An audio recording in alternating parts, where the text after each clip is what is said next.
As far as I'm concerned, the beast is still very much alive today after 1,500 years, going back to the first ever story with St. Columba and his water monster in the River Ness.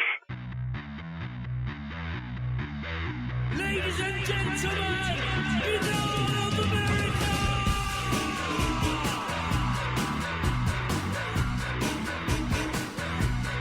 The controversy continues to this day. The bottom line is we still haven't managed to convince any zoologist, any museum, or any laboratory that there's something there. It's basically down like Bigfoot, like UFOs. It's down to a hardcore of dedicated believers, hunters, adventurers, if you like.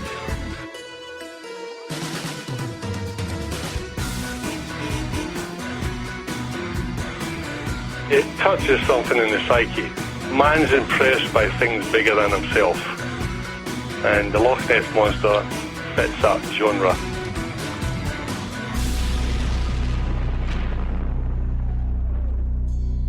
And now, ladies and gentlemen, Banal of America Audio, with your host, Tim Banal.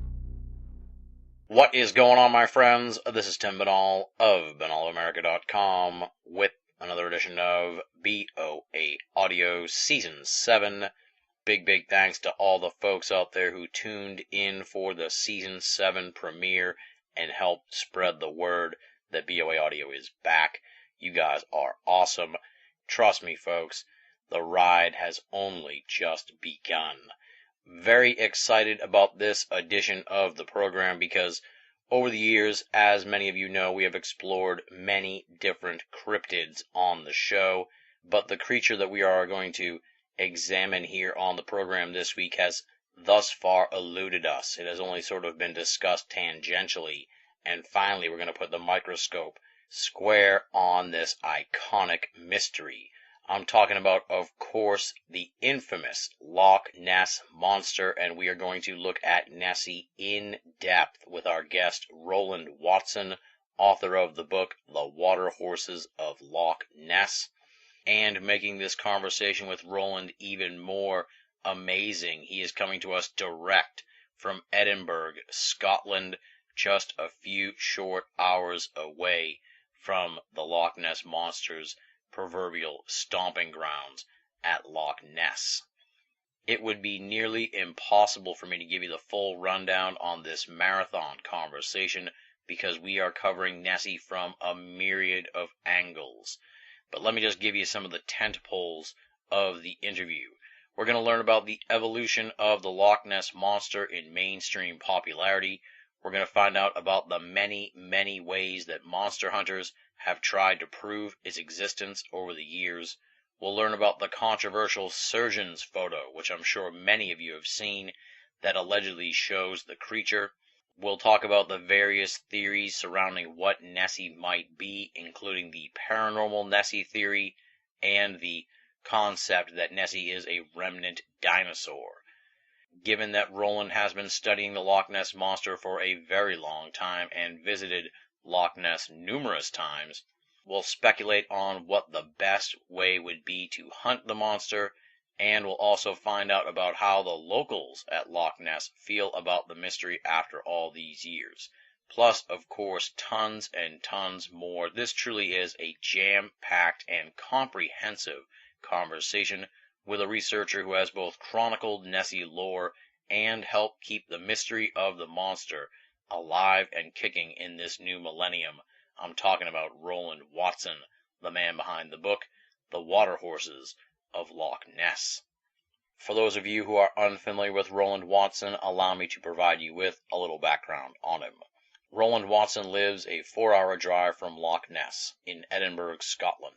By day he works in software engineering and holds a Bachelor of Science degree in astronomy. He has been interested in the Loch Ness Monster and mysteries in general since he was a boy, and has never ceased to believe that there is something big and mysterious in Scotland's largest lake. Therefore, outside of work and family commitments, he seeks to apply critical thinking to the Loch Ness mystery from the believer's point of view. Those thoughts, as well as his research in libraries and at the Loch shore, are found at his blog, lochnessmystery.blogspot.com, and in his book, The Water Horses of Loch Ness. One more time, here is Roland's website, lochnessmystery, all one word, .blogspot.com. Check it out. And with all that said, my friends, let's get down to business and rock and roll. This interview was recorded on March 19th, 2012.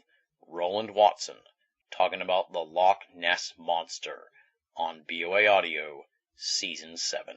Ladies and gentlemen, welcome to another edition of BOA Audio Season 7. Very excited about this edition of the program. It's amazing we've done 7 years of this show and have yet to really do a focused episode on specifically the Loch Ness Monster, and that's what we're going to do here on the program this week.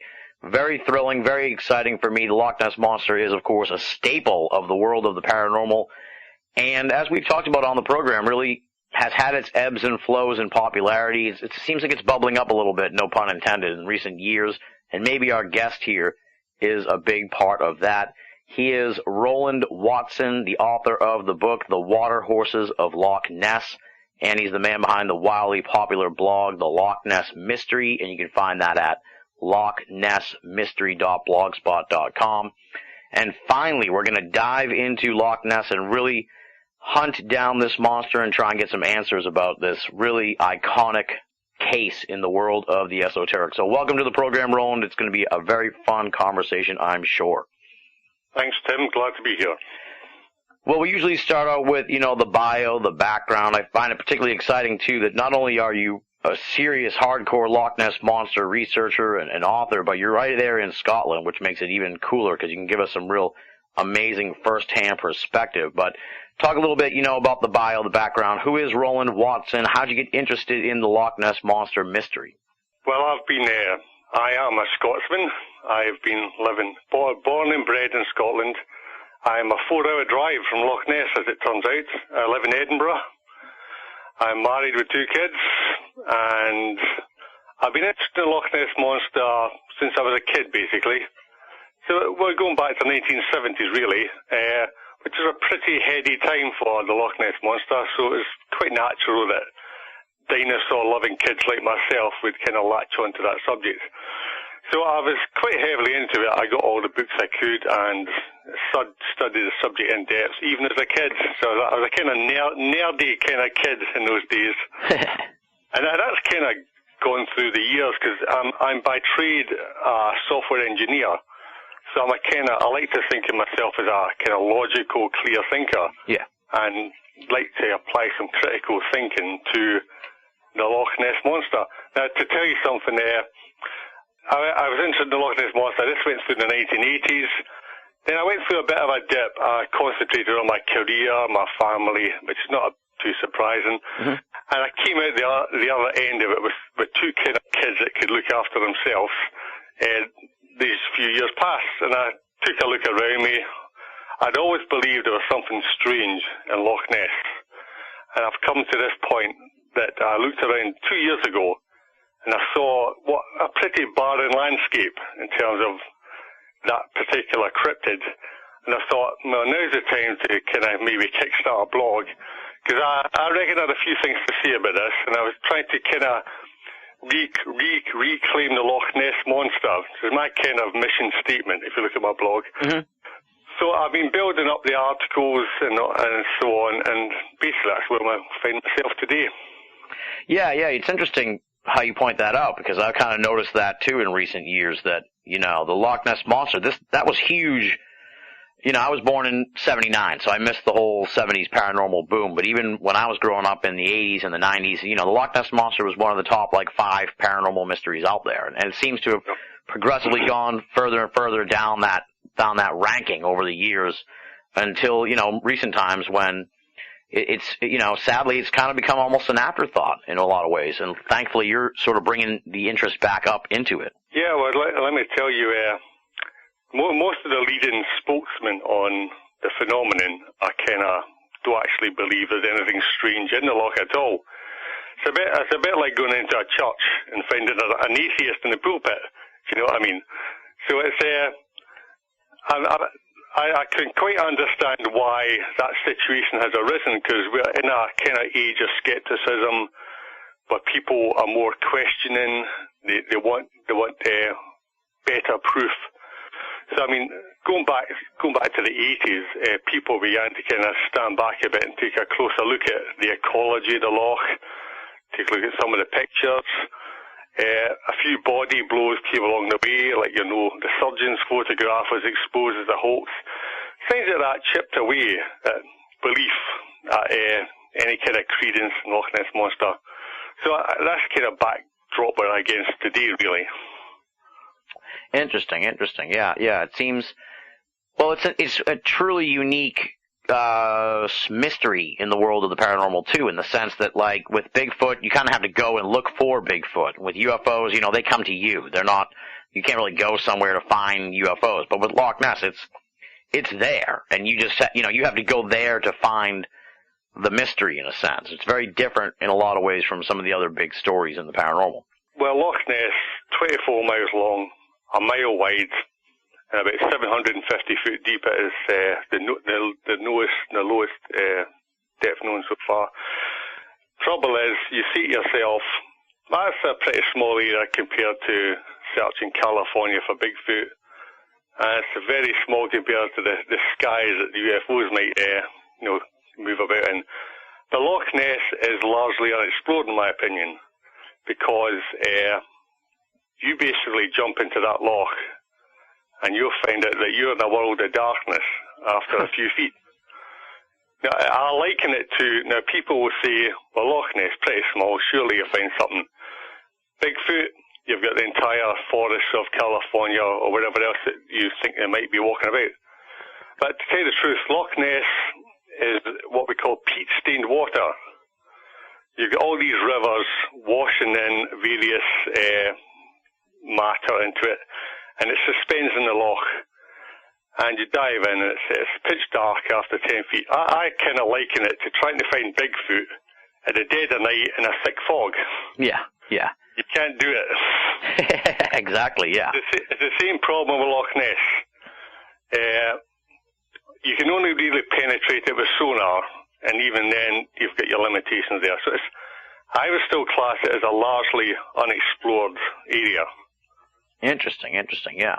Now, I guess it seems ridiculous because this is such a iconic case, but, I kind of liken this program to sort of like the show of record, if you will. So I guess give us sort of like a thumbnail of the Loch Ness Monster's story. When did this come about? I know that your book, The Water Horses of Loch Ness, talks a lot about, the pre-sort of boom in Loch Ness interest and how this goes back much further with folklore stories and stuff like that.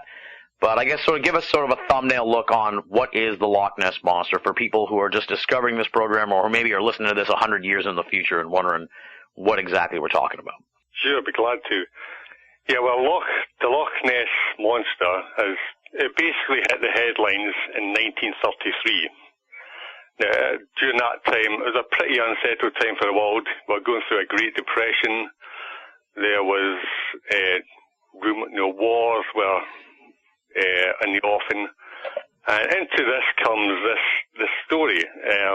About May 1933, a story was run in the local newspaper called the Inverness Courier, talking about a strange spectacle at Loch Ness. And it related the story how a couple, the Mackays, had seen a couple of humps and some kind of disturbance in the loch. Now, unusual story, and in fact, a similar story had run 3 years before 1930, but no one really picked up on it. So that kind of ran locally. It didn't really gather much momentum, though it kind of started an interest locally. And we had a few more stories running, but it wasn't big news at that point. But what really took it off was what we call the Spicers, a couple from London, who in August of 1933 were on a tour of Scotland. And they knew nothing about this new story. Yeah. And they basically were heading back down south. They were passing on the quieter side of the loch, around the area we call Doors Foyers, which are two villages. And later they were to say in the letter that sparked this all off, we saw this thing, we saw something that it was the closest thing we could describe to a prehistoric monster, crossing the road in front of them. So this thing was not in the water, it was out of the water, crossing the road in front of them, about 200 yards in front of them. So they described it in those terms, some kind of 15 to 20 foot object, jerking across the road, a rising neck, in sight for just seconds, disappeared. Time they got to the clearing in the bracken, it was gone. So this was published locally, and the national newspapers and the international newspapers got a hold of this, and the thing just exploded. So it made the London newspapers, the US, and so on, and from there on it just took off. So we have basically 1933, 1934, people were flocking to the loch, trying to get a picture of this thing, trying to get the latest stories, because it was basically a good type up for the newspapers. Yeah. Became like an international sensation. Yeah, it was. There was a lot of bad news about it, and this, even whether you believe in the monster or not, it made for good news. And this continued into the 1934. 1934 was a kind of blow-off year in terms of fever. And then things quieted down. We went into World War II. The reports tapered off. And you would have thought at that point that was the end of the story. It was just a seasonal thing. We'd hear no more about it.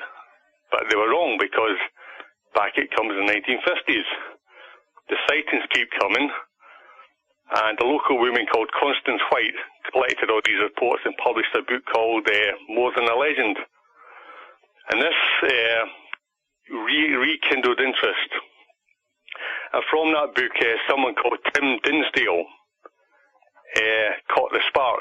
He headed up north in 1960, and he caught what many believe was the hump of the monster crossing the loch in 1960 on cine film.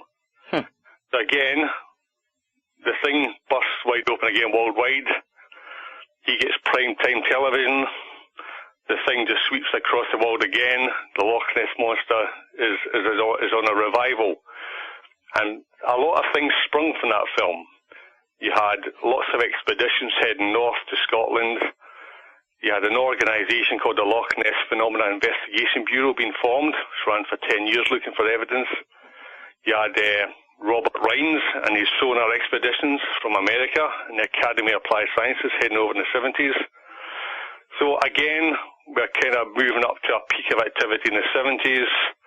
We had the underwater photographs, and things really, again, and I must point out again, this is during another recession. Surprisingly, the oil shock. The oil shock stagflation in the 70s. Once again, we had a good story running here.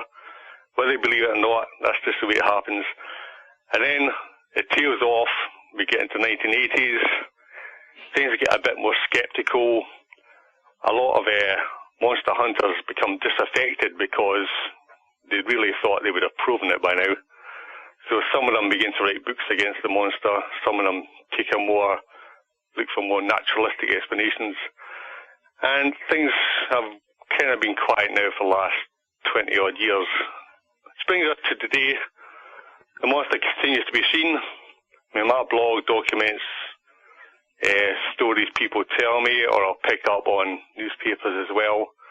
So, as far as I'm concerned, the beast is still very much alive today, after 1,500 years, going back to the first ever story with St. Columba and his water monster in the River Ness.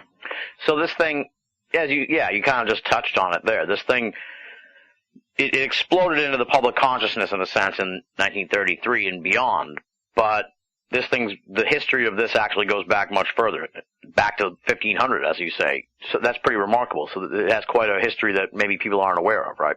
Yeah, it tends to get dismissed. I mean, a lot of Loch Ness researchers are kind of more focused on what people were seeing at that time, modern times, because the Highlands had their folklore.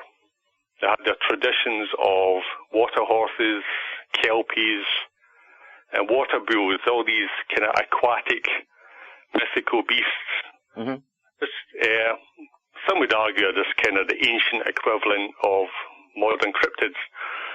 Except these animals, or so-called animals, were kind of supernatural. They could speak, they could change shape, and they were basically man-eaters, a lot of them. So, now some would argue that obviously these are stories to keep children away from the waters so they don't drown or things like that. Fair enough, there's that aspect. But I take the view that there's a grain of truth in these kind of overtly embellished stories. The typical story is the horse is grazing by the wayside, beautifully adorned, bridled, waiting for a rider. The tired, the wayfarer comes along, sees an opportunity for rest, saddles himself on this horse, thinks he's ready to go home, but suddenly he realizes he's on a kelpie, and he sticks. He can't get off the horse. He's like Velcro, super glued to this horse. The horse reveals his true identity and gallops off into the loch and plunges in to feast upon his victim. Now, that kind of story is all across the Highlands.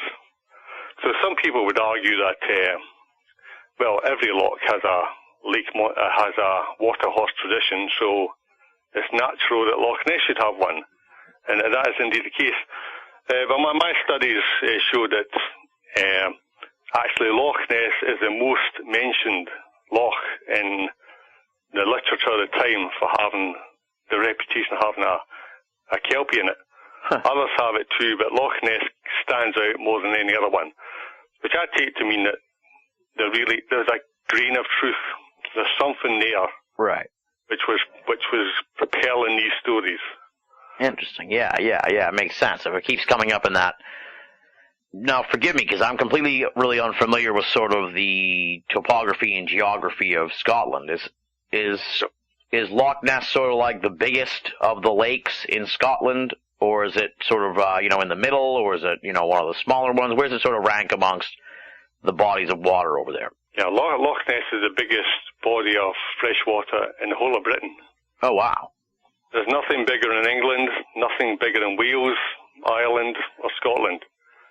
It's just huge. I can't remember off my top of my head, but it might be 800 million cubic meters of water. And they bring it, there's a statistic that's often trotted out here. I haven't actually verified it. It says you could fit the entire population of the world into Loch Ness more than once, and there'd still be room for manoeuvre. So it's just huge. I mean, 26 miles. If I was walking, it'd take me the whole of daylight to walk the length of the loch. Yeah, well, it's a marathon, right? Practically a marathon. Yeah, 26-mile marathon. I don't think I could do it in 2 hours, but I'm just saying it's huge. It's the biggest loch in Scotland. It's not the deepest, only Loch Morar is deeper. But Loch Ness has the greatest average depth. So it's just the biggest thing in Britain. Okay. Now, and it's up there with the rest of Europe. Now, you talked about, you mentioned the surgeon's photo earlier, and I'm sure that's the one that, pops into the mind of anyone when they hear about Loch Ness. It's sort of like the iconic photo of the Loch Ness Monster. It's sort of like I guess you could liken it to the Patterson film of the Loch Ness Monster, in the sense that it's like the first thing that people think about is that picture. So what's your analysis, I guess you could say? What's your take on that photo? Because it's been debated to death, and I have no idea really the lengths of how much this has been examined and stuff. So enlighten me as to how much credence people should be putting into that photo. Probably not much, but okay. I see that with reservations. The photograph was taken in April 1934, repeatedly by a Harley Street gynecologist, I think it was, or some kind of doctor called Kenneth Wilson. And he actually took 2 photographs.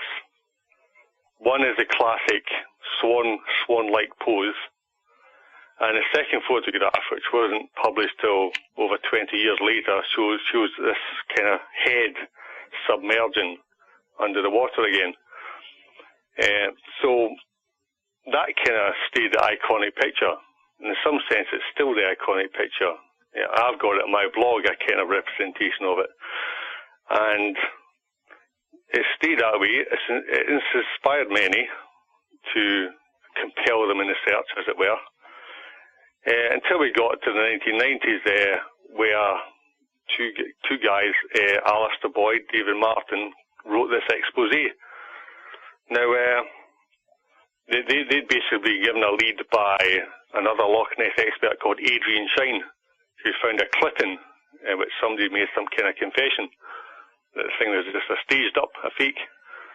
So they followed the money, as it were, and they found this guy called Christian Spurlin, who by then was very old, and he confessed that they'd set up the hoax for revenge.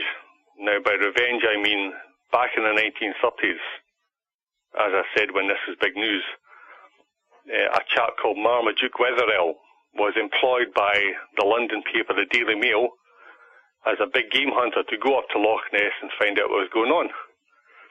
So he went up to Loch Ness with his team, and one of the first things they found was they claimed they found footprints on the shoreline. And it actually turned out that they were staged. The zoological experts looked at these spoors and said, this looks like a hippopotamus. How can you have a hippopotamus at Loch Ness? So the thing was found out. People debated at the time whether Wetherell had anything to do with this.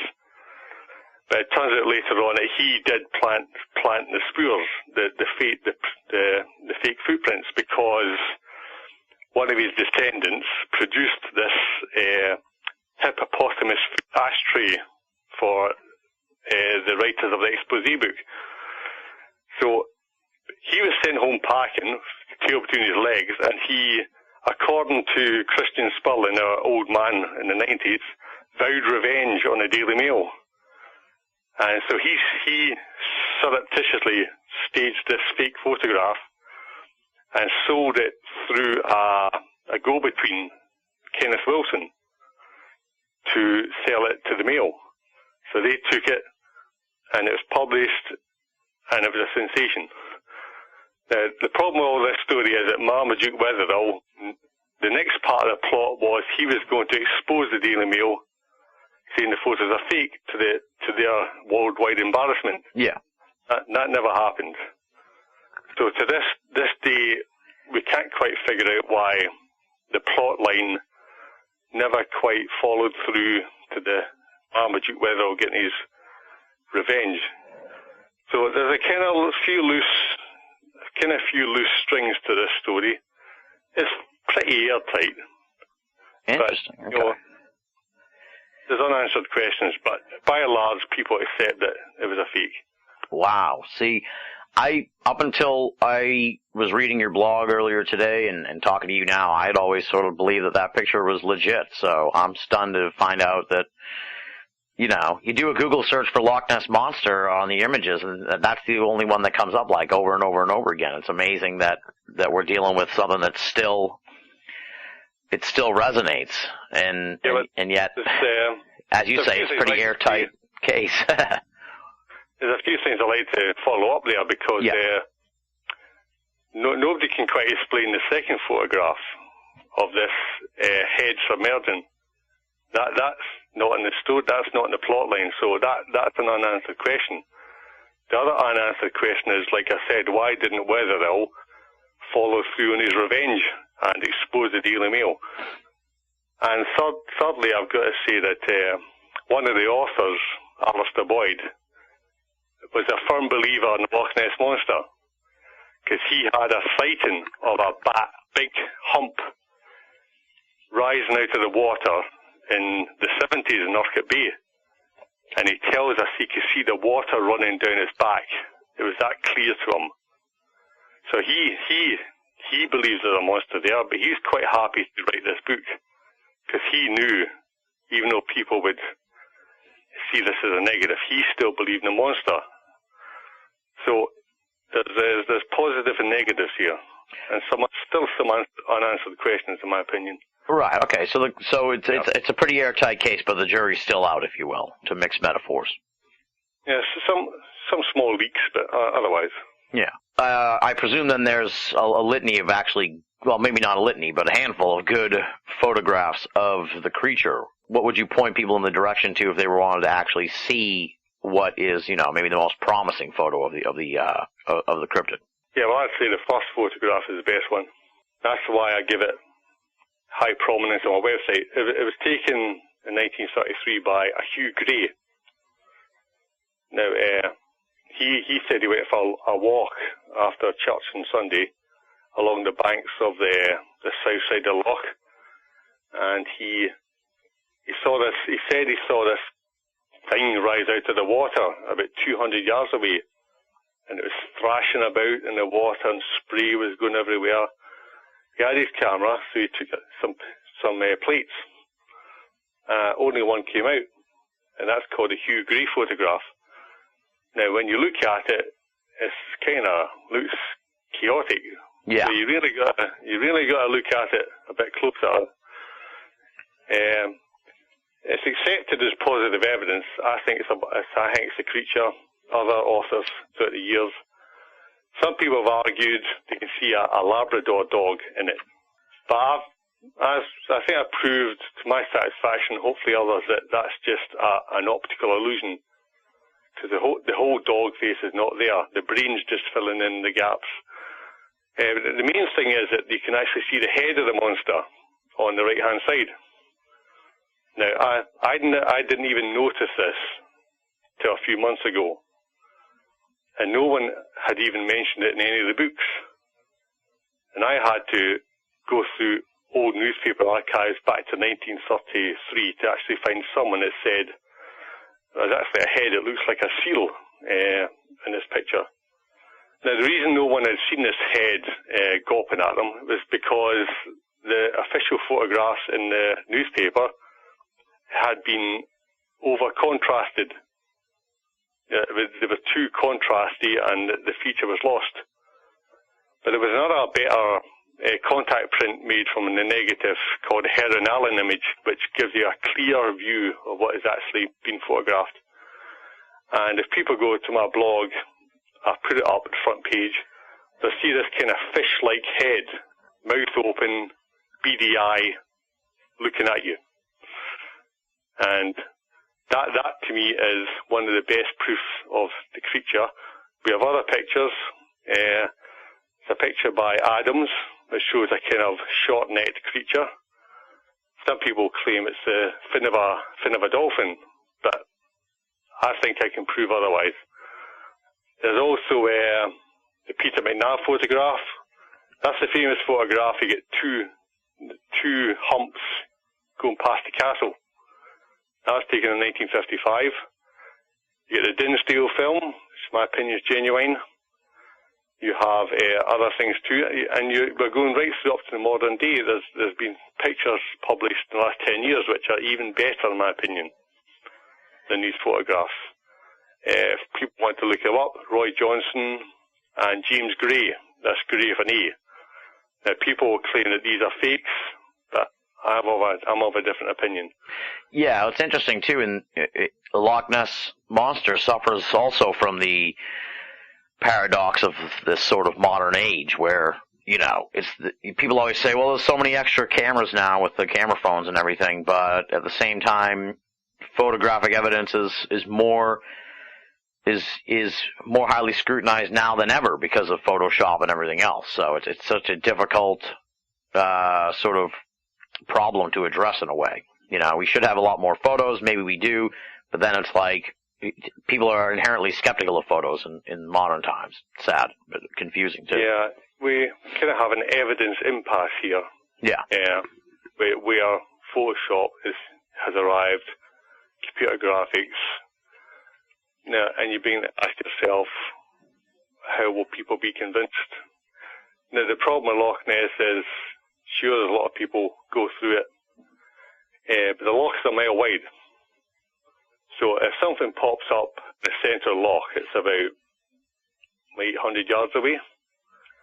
And most people go around with their 3 or 4 megapixel cameras. I tell you the truth, these things are just not good enough to get the detail, to get the definitive proof. Yeah.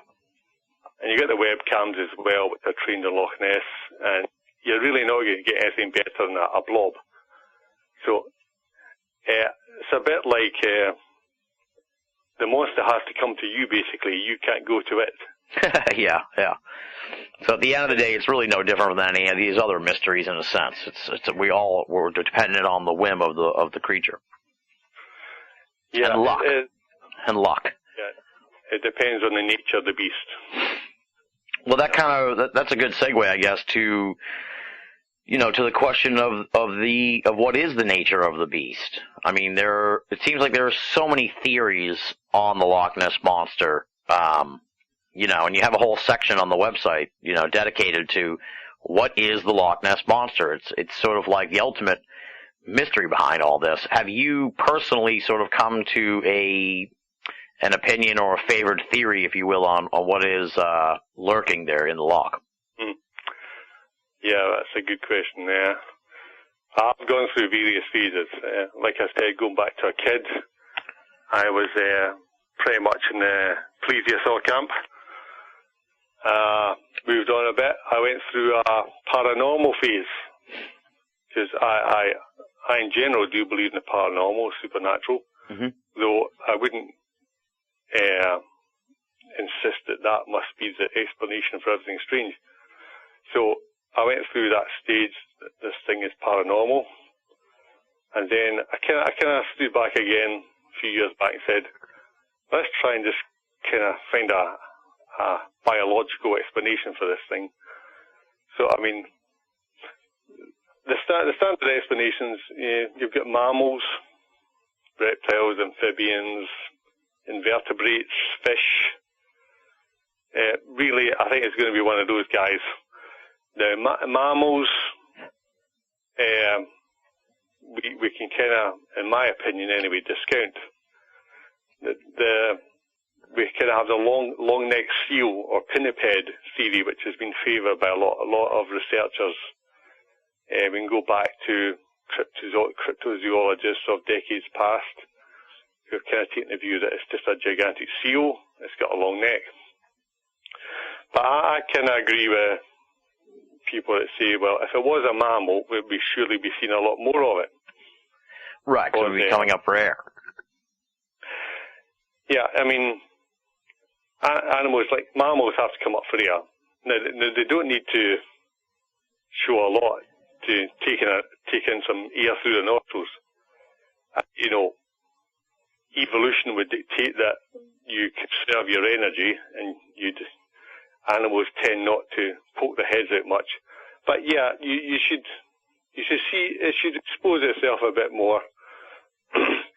And mammals like to come on shore. They like to bask. I'm not saying that's mandatory for this creature, but they tend to do that. And we know the Loch Ness Monster does come on land, but it's a pretty rare event when it does. And I think it's a nocturnal creature anyway. So, which is why we don't see much of it. So I kind of discount mammals. Reptiles, amphibians, I'm more open to. The people say that reptiles, amphibians couldn't survive in Loch Ness because of the temperature. The Loch Ness is pretty unique. It maintains a constant temperature about 5 or 6 degrees Fahrenheit throughout the year. That's why it never freezes over. So, pretty cold. And as we know, reptiles, amphibians are what you call ectothermic, I think. They're cold-blooded. Yeah. So they're kind of reliant on their environment for their heat. And, but, people have dismissed the reptile amphibian theory on those grounds. It's too cold. But my take on this is, I like to I like to just question everything people say. Yeah. Not because I'm a cynic, but because I just like to say, well, let's see how far we can take this. So, well, my basic question to reply to that is, well, how do the other reptiles in Scotland survive? How do the snakes in Scotland survive? How do the frogs and the newts and other amphibians survive in cold, wintry Scotland? The answer is they find a way. You know, we have this wonderful diversity of life. Life always seems to find a way. But critics will say, but not in the case of Loch Ness Monster. So we kind of have this scenario where I call it the straw plesiosaur. You may have this kind of straw man argument that says, okay, look, you've got this dinosaur thing. That couldn't possibly be it. There's not enough food. It's too cold, so on and so forth. So they get rid of the straw man, and people say, well, that's it then. It can't possibly exist. But I say otherwise. I mean, I think this thing could be a reptile or an amphibian. But I think, you know, the loch is cold, but animals survive. You know, in my back garden here, when I go gardening sometimes it says, when I have to do gardening, I'll dig about and I'll find frogs under the ground. I find lizards under the ground because these guys are hibernating, and they escape the cold by burrowing underground, and they try to get below the frost level. So these are reptiles. These are cold-blooded animals finding a way, and they survive the winter in Scotland. That's why we have reptiles and amphibians and other cold-blooded creatures. The Loch Ness Monster, I think, it could be an amphibian, because I think this creature mainly lives underwater. It's a water breather and an air breather. Maybe like a lungfish. Okay. Maybe something like that.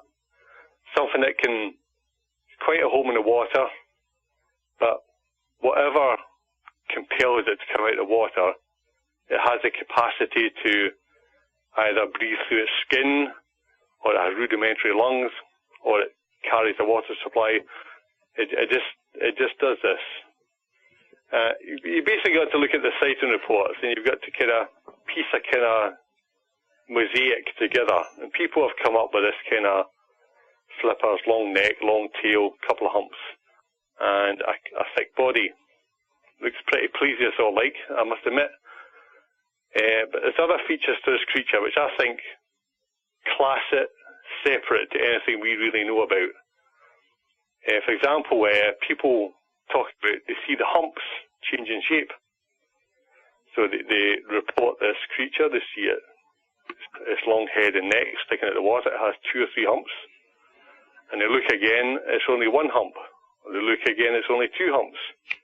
So people have speculated that the monster has some kind of buoyancy mechanism on its back, or is evidenced on its back, which aids buoyancy, because when the creature rises out of the water, it's actually quite buoyant. It exposes a lot of itself out of the water. And if you have these humps which are taking on, creating positive buoyancy, for whatever reason, I don't know, it just rises out the water, it rises vertically, it sinks vertically. It's a really strange behavior it's exhibiting. Okay. I think this creature is something unknown to science. We can't see it. A previously, like a previously undiscovered amphibian. Yeah. Now, if we go back to 70s, one of the leading cryptozoologists was Roy Mackal. Now, Roy Mackal was a biologist at, I believe, the University of Chicago. So he was a qualified scientist, and he took an interest in Loch Ness Monster. He later went on to Africa to look for another creature called the Mokele Mbembe. Mm-hmm. And he wrote one of the seminal books on the monster called The Monsters of Loch Ness. He did a matrix of properties of a creature, physiological, morphological, and the candidate species. And he filled in all the boxes, and the creature that got the most ticks was an amphibian. A kind of modified amphibian that, made to look like Loch Ness Monster, but unknown to science. So I'm kind of in line with Roy Mako, certainly at this point in time. I mean, I could change my mind next week. But, well, I think we're talking about an amphibian. If you look at the land sightings, which is a very interesting subclass of Loch Ness Monster, the witnesses often describe webbed feet, not flippers. So I think we're talking here, if you talk about webbed feet, you're maybe talking about an amphibian of some unknown classification. Interesting. Now, land sightings give you the full expose, in my opinion. Yeah, because then you get the full view of the creature. You get, there's nothing hiding beneath the surface. So the one theory that I had heard quite a bit in recent years was the giant eel theory. So it sounds to me like you're not a big proponent of that one. So I guess at least just dispel that one for me, so I can put that away for my personal mental file, if you will. Yeah, well, the giant eel, people postulate something which is maybe an eel. Now, your common eel, anguilla, the European eel, they can grow quite large, 6 feet.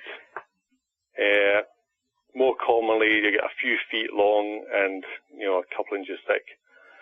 But the kind of eel we're talking about here, we're talking maybe 2 foot thick and about 30 foot long. Now, nobody's ever seen any such animal. Now, because it's an eel, then we're kind of more in the comfort zone of the credible. And actually, Roy Mako, in the Matrix classification I just talked about, the giant eel came in second. So he was certainly thought it was a possibility. So once again, we needed some modifications to make it Nessie-like. Yeah. So he proposed a good runner would be the thick-bodied eel. So you'd have an eel which kind of had a thickened middle section, and then you'd have a kind of dorsal fin which could, if it was flopping over in a certain way, would look like humps. Now, the problem with that theory is it doesn't really explain the thin, long neck scenario of what we see. And if we go back to land sightings, what is described by witnesses looks far from eel-like. Some people have described long, thin animals, but generally it's a bulky body, a thick tail, and a long neck.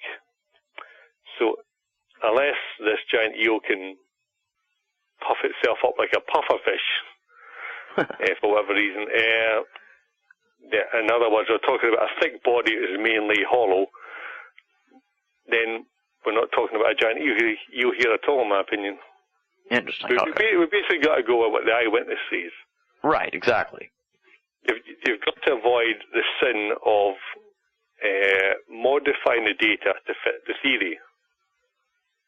Well, the problem today is people are more interested than they are in the data.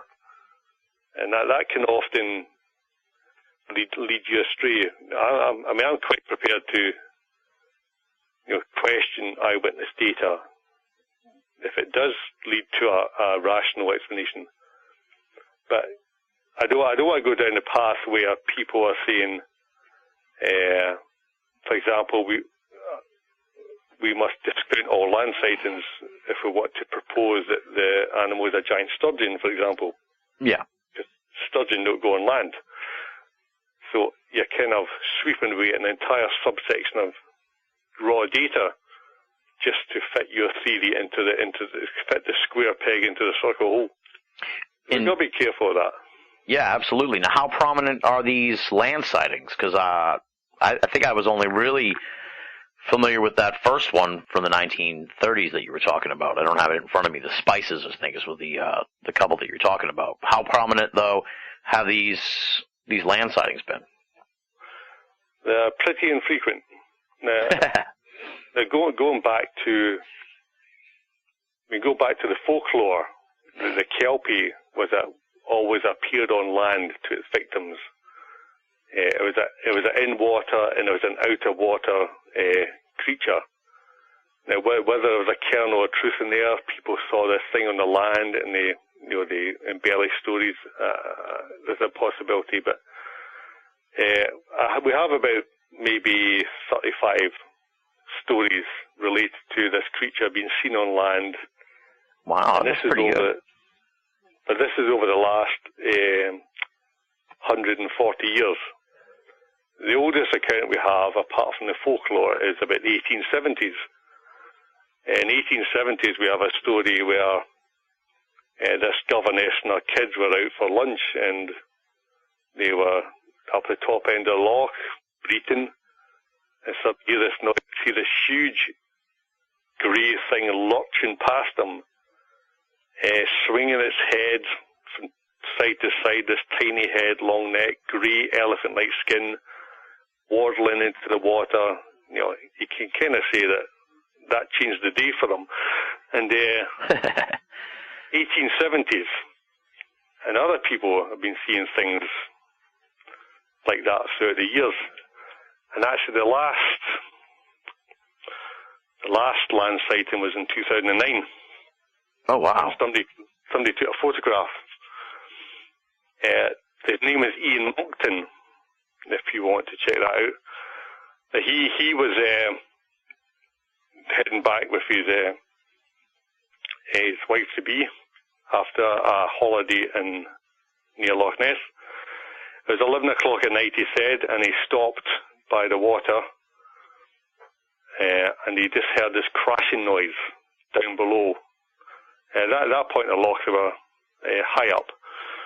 So he heard this crashing and splashing noise down below, and he looked down and he took a flash photograph with his mobile phone. And what came out was this thing. Well, it looked like a roast chicken, actually. And we only have a zoomed-in photograph. I've been trying to find an uncropped version of it.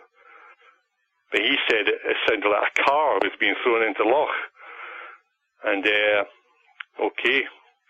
And we take this picture, and it shows something which is kind of brownish looking, kind of smooth. It seems to have some kind of appendages to it, but it's kind of in semi-darkness. So once again, we're kind of in blobland here. And people at the time thought, the experts thought it was an otter or something like that. So, I mean, things are still seen, and I've tried to contact Mr. Monckton. If he hears this message, please contact me. But people are still seeing things. Land sightings still continue. Now, I think there's a possible avenue of research here. Now, because what is the definitive proof of this creature? Now, apart from a carcass or a piece of DNA, I think you really got to grab this thing on, capture a photograph of it on the land. Yeah. Now since we get 33 sightings over 130 years, we're talking about once every 8 years, every few years, shall we say. Pretty infrequent, so you can't really just drive up to Loch Ness and expect to capture a view in your first sighting.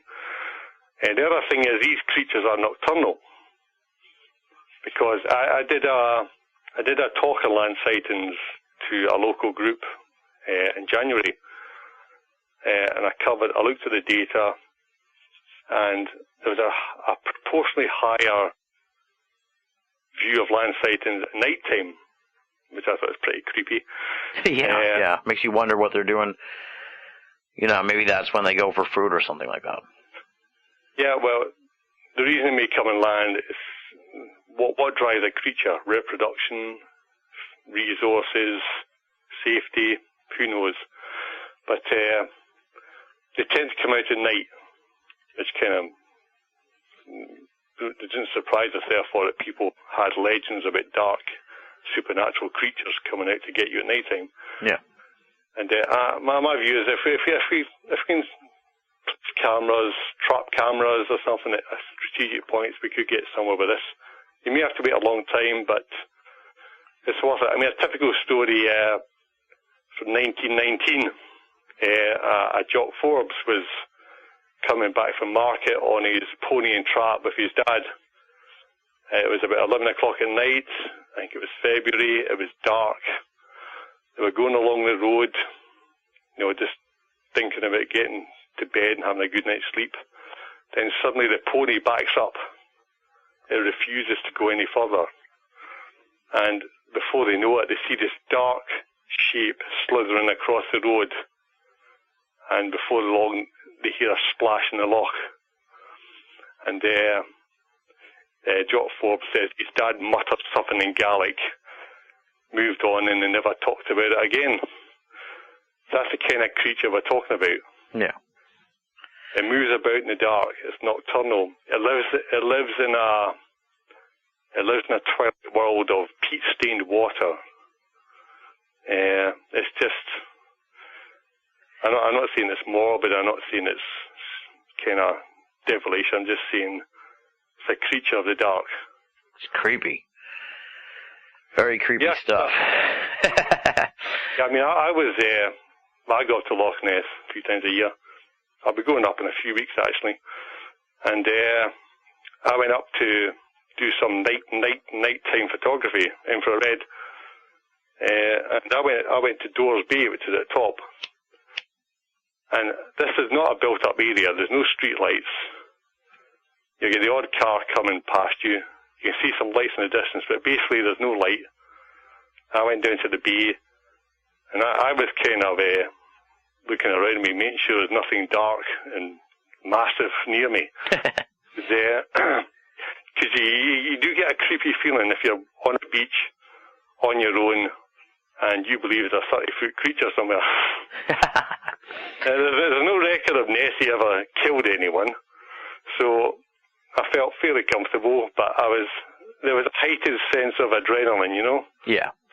Which is part of the chase. It's part of the adventure. That kind of gives you a bit of a kick, Mm-hmm. Yeah. So I take it you personally have never seen the creature at all? No, I mean, I've seen things, but I normally, I don't want to be a kind of person that believes everything is Nessie. Yeah. And at the same time, I don't want to believe, if you're a skeptic, that nothing could be Nessie. But I've seen things which I think just have normal, perfectly rational explanations. I've seen large concentric ripples appearing out of nowhere. I said, okay, probably just a fish. I've seen fish leaping out of the water as if being chased by something, but nothing ever appeared. Because I was sitting by the shore last year, camcorder in hand, and I just saw these fish about 30 feet ahead of me just starting to jump out of the water, leaping out of the water, and I thought, something's chasing them. Yeah. I just kind of sat there, camcorder on pause, ready to record, waiting for something to come out of the water. Nothing came out of the water, and I kind of stood down again. I think in that case it was probably just a larger fish, like a trout or a salmon, chasing smaller fish. But you got to get the sense of the loch. You've got to get a feel for what goes on around it, being to learn the things that can fool you, and be able to distinguish the natural from what appears to be, unnatural. Exactly, yeah. Can't go out there like, as you said, applying everything to the Loch Ness Monster.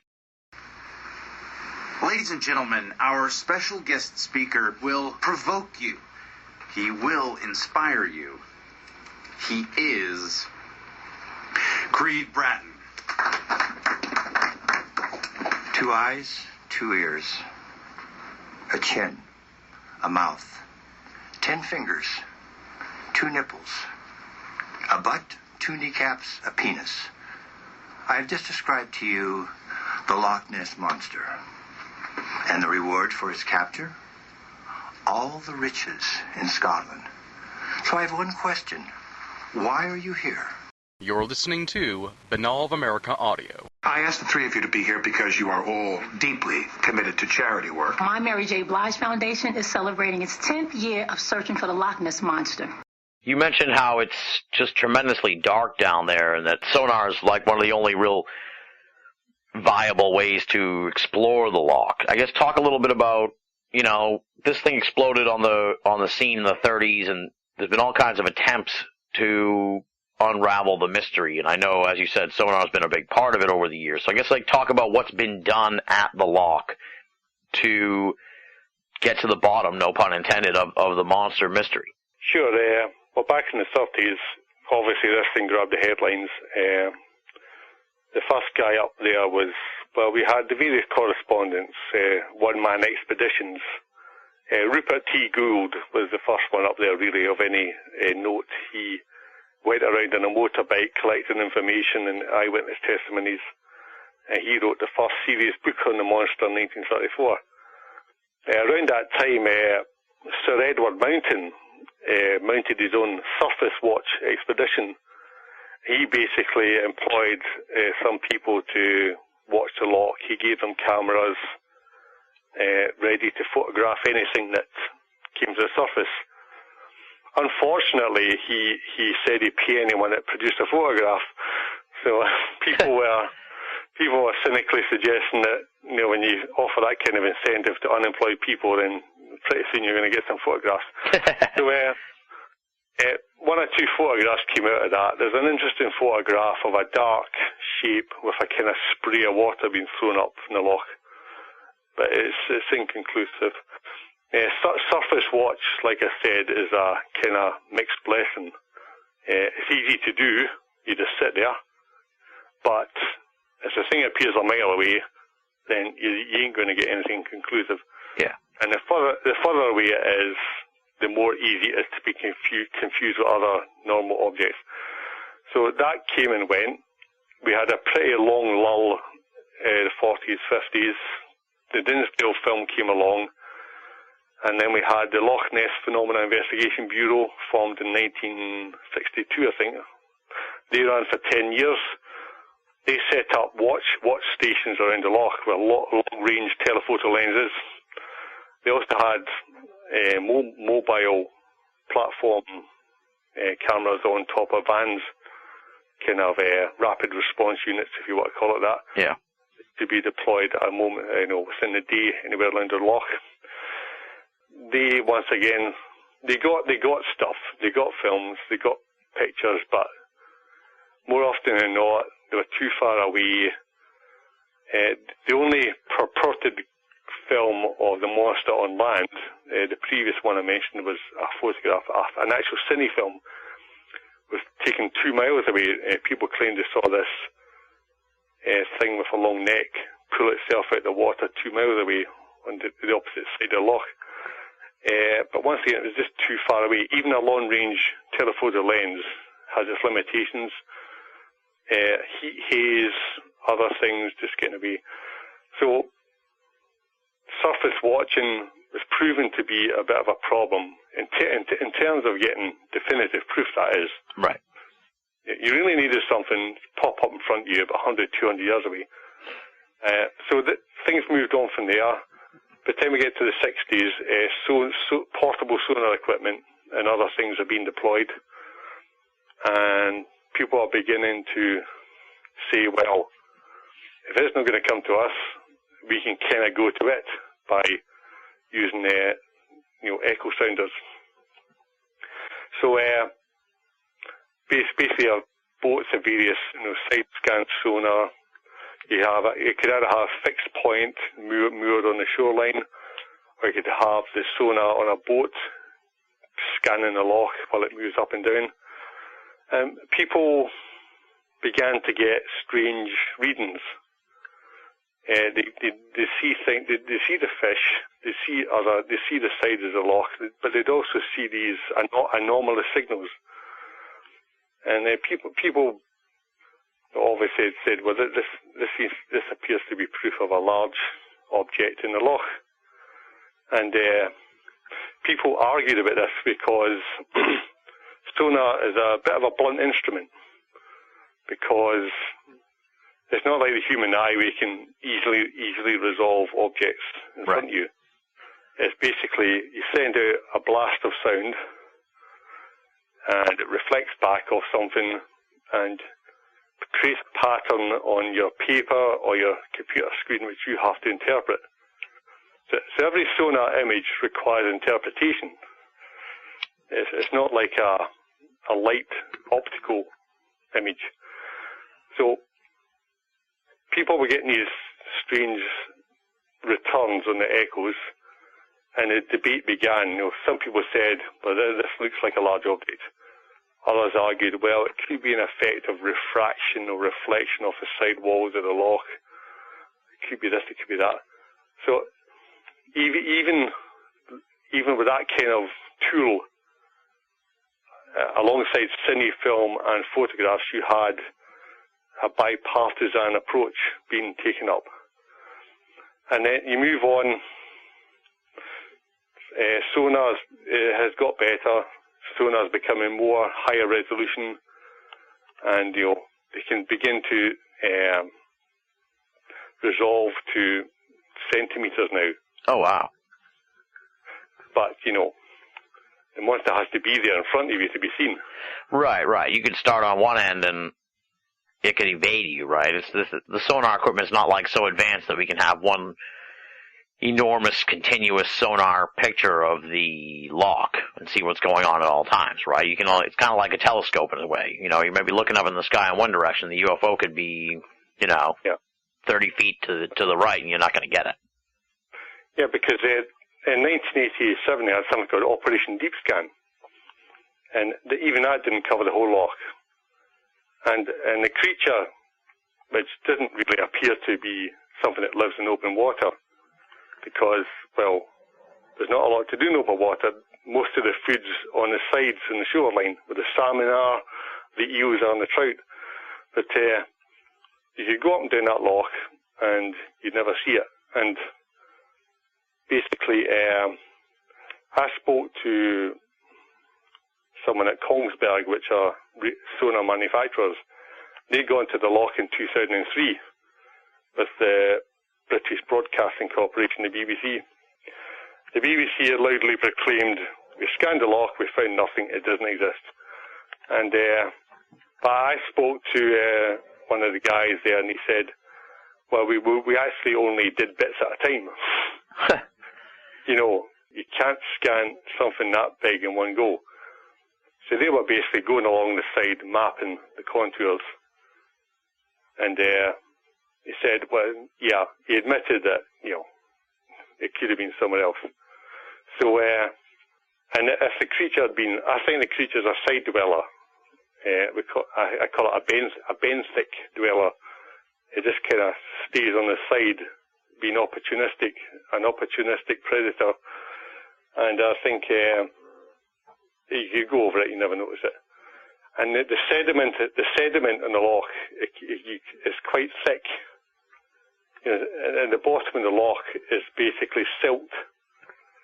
And if you were seriously walking along the bottom of the loch, you could just disappear down some silt. Oh God! It's easy to hide in Loch Ness if you're a creature. It's dark, silty. So with that in mind, sonar continues to be a viable tool. But then in the 1970s, along came Robert Rines in the Academy of Applied Sciences.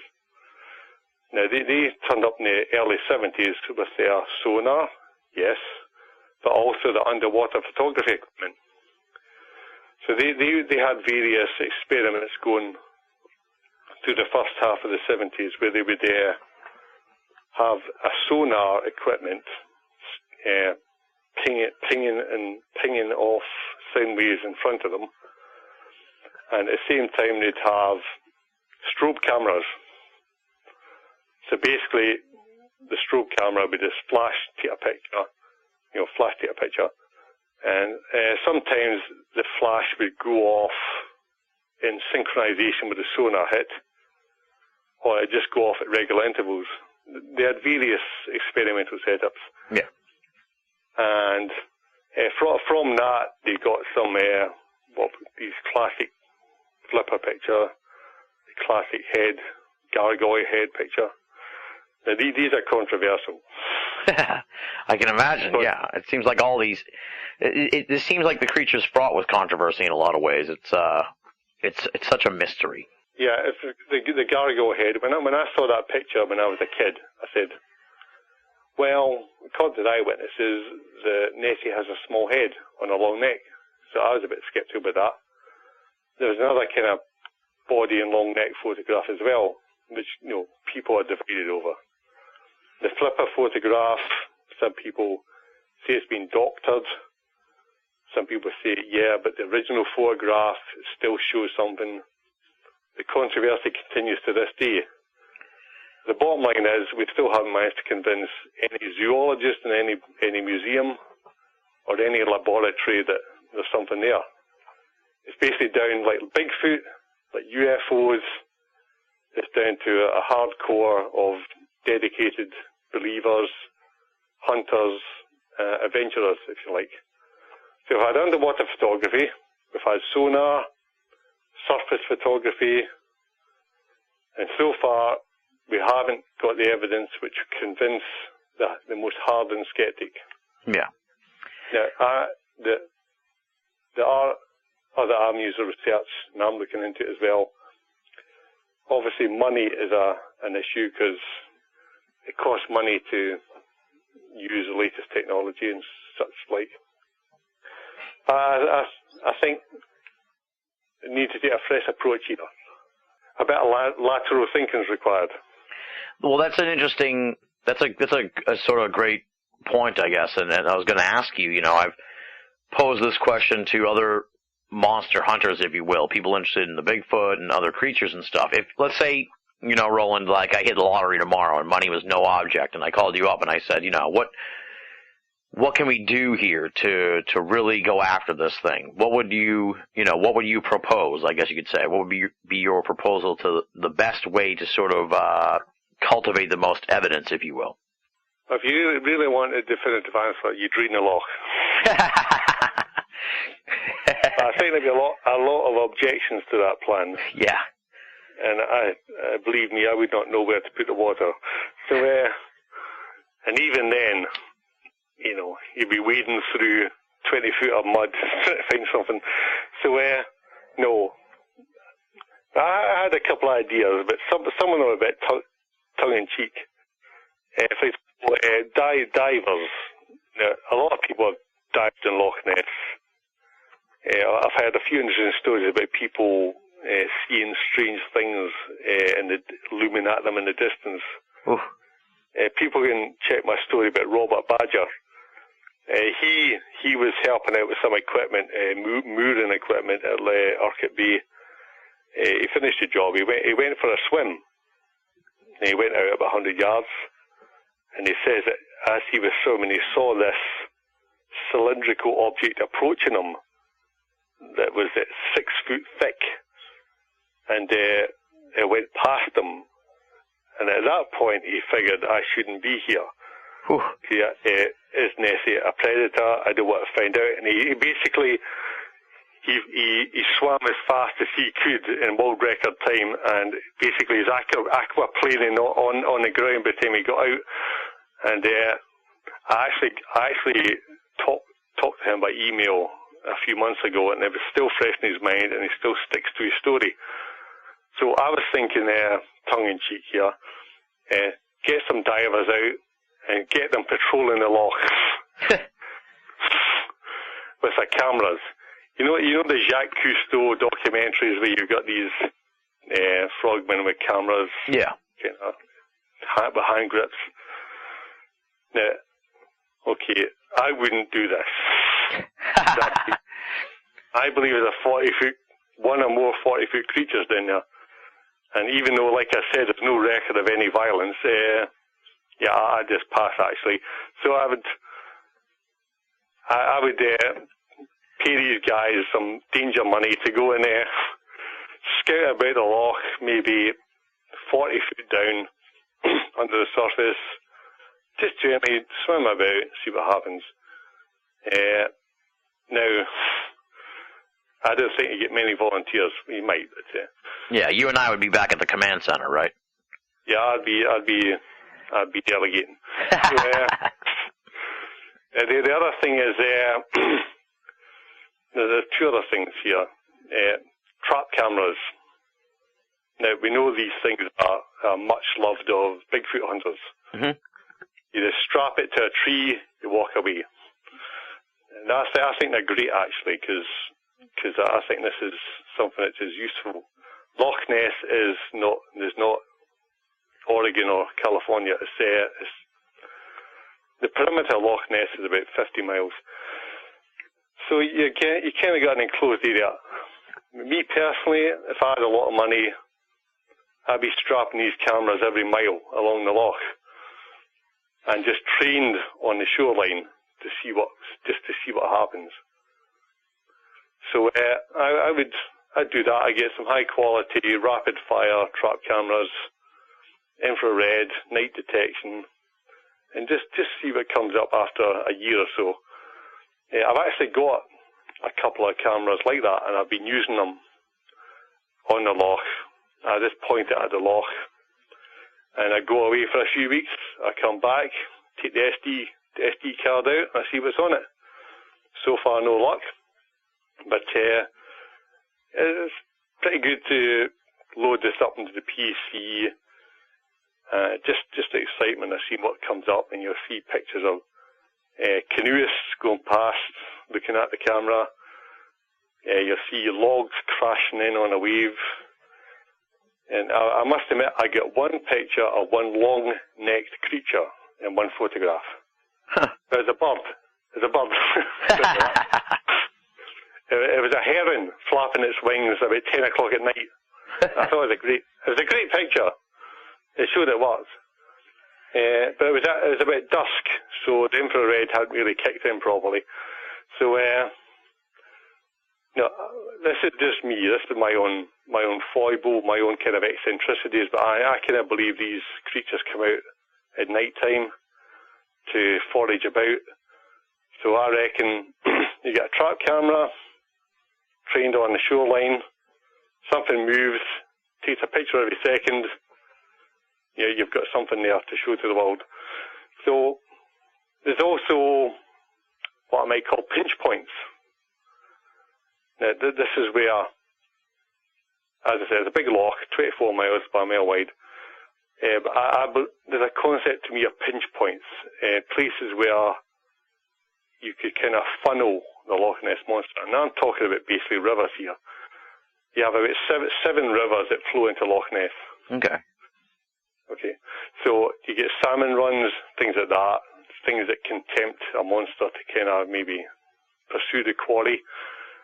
We'll get plenty of sightings where these creatures are seen at the mouth of rivers. So if you kind of just stick a camera looking down one of the rivers that feeds into Loch Ness, you've kind of, if something's going to be there, it's obliged to squeeze into this river, if you know what I mean. Yeah. And you've got it capped in a sense, because it's obliged to kind of stick to the waterway. Whereas if you get the entire loch, stuff could appear 100 yards away, 500 yards away, forget it. If it's going along one of the river pathway, then who knows. This is all speculation. I could try it, it could fall flat in its face. We're talking about guesswork here.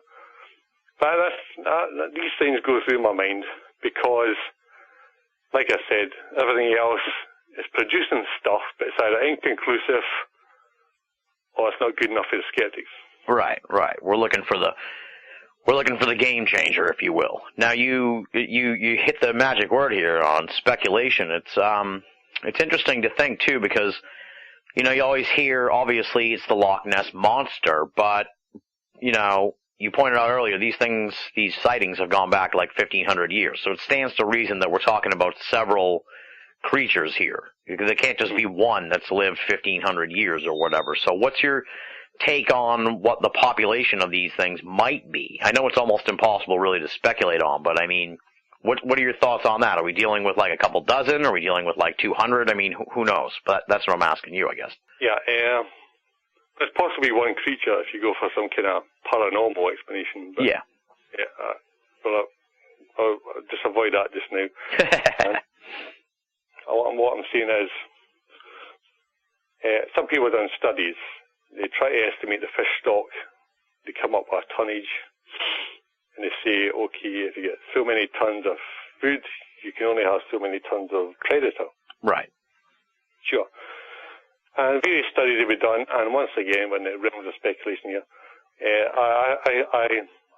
I emailed one of the fishery trusts of the area and said, guys, how many salmon, how many trout, how many char live in Loch Ness? And they said, we have no idea. Oh, wow. There's no definitive number. Now, Adrian Shine, who is the curator of the Loch Ness Centre at Drumnadrochit, one of the museums there, exhibition centres, sorry. He's a dab hand, as we say in Scotland, with a sonar. So he did sonar counts of open water fish, Arctic char mainly, top 40 metres of the water column. He came out of about 20 tonnes of char, which was largely in agreement with another study done. But that didn't include, to his own admission, the salmon runs, which are twice a year. You also have the sea trout, which run through Loch Ness. You have the eels, which frequent the sides and the bottom of the loch. So we juggle some numbers here. You come up with maybe, I'm trying to remember the numbers, but it was over 100 tons. Wow. Now, the question is, it could be more, because really we don't know how many fish. We have a reasonable doubt that it's less than it used to be because of pollution, overfishing, but it is varied. The question is, let's say you have 150 ton of fish. How much predator biomass could that sustain?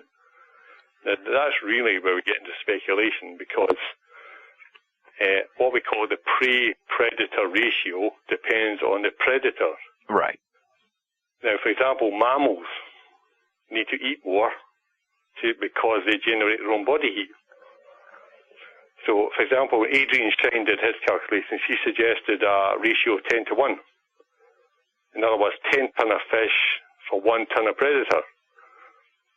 So using that ratio, you get about 150 divided by 10, 15 ton of monster in the loch. But I said, hang on a minute.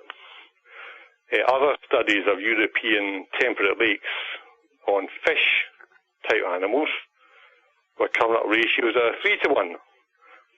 So you're talking about 150 divided by 50 ton of Loch Ness Monster. And then if you get to reptiles, cold-blooded animals, we know that crocodiles and such creatures, it's almost unity.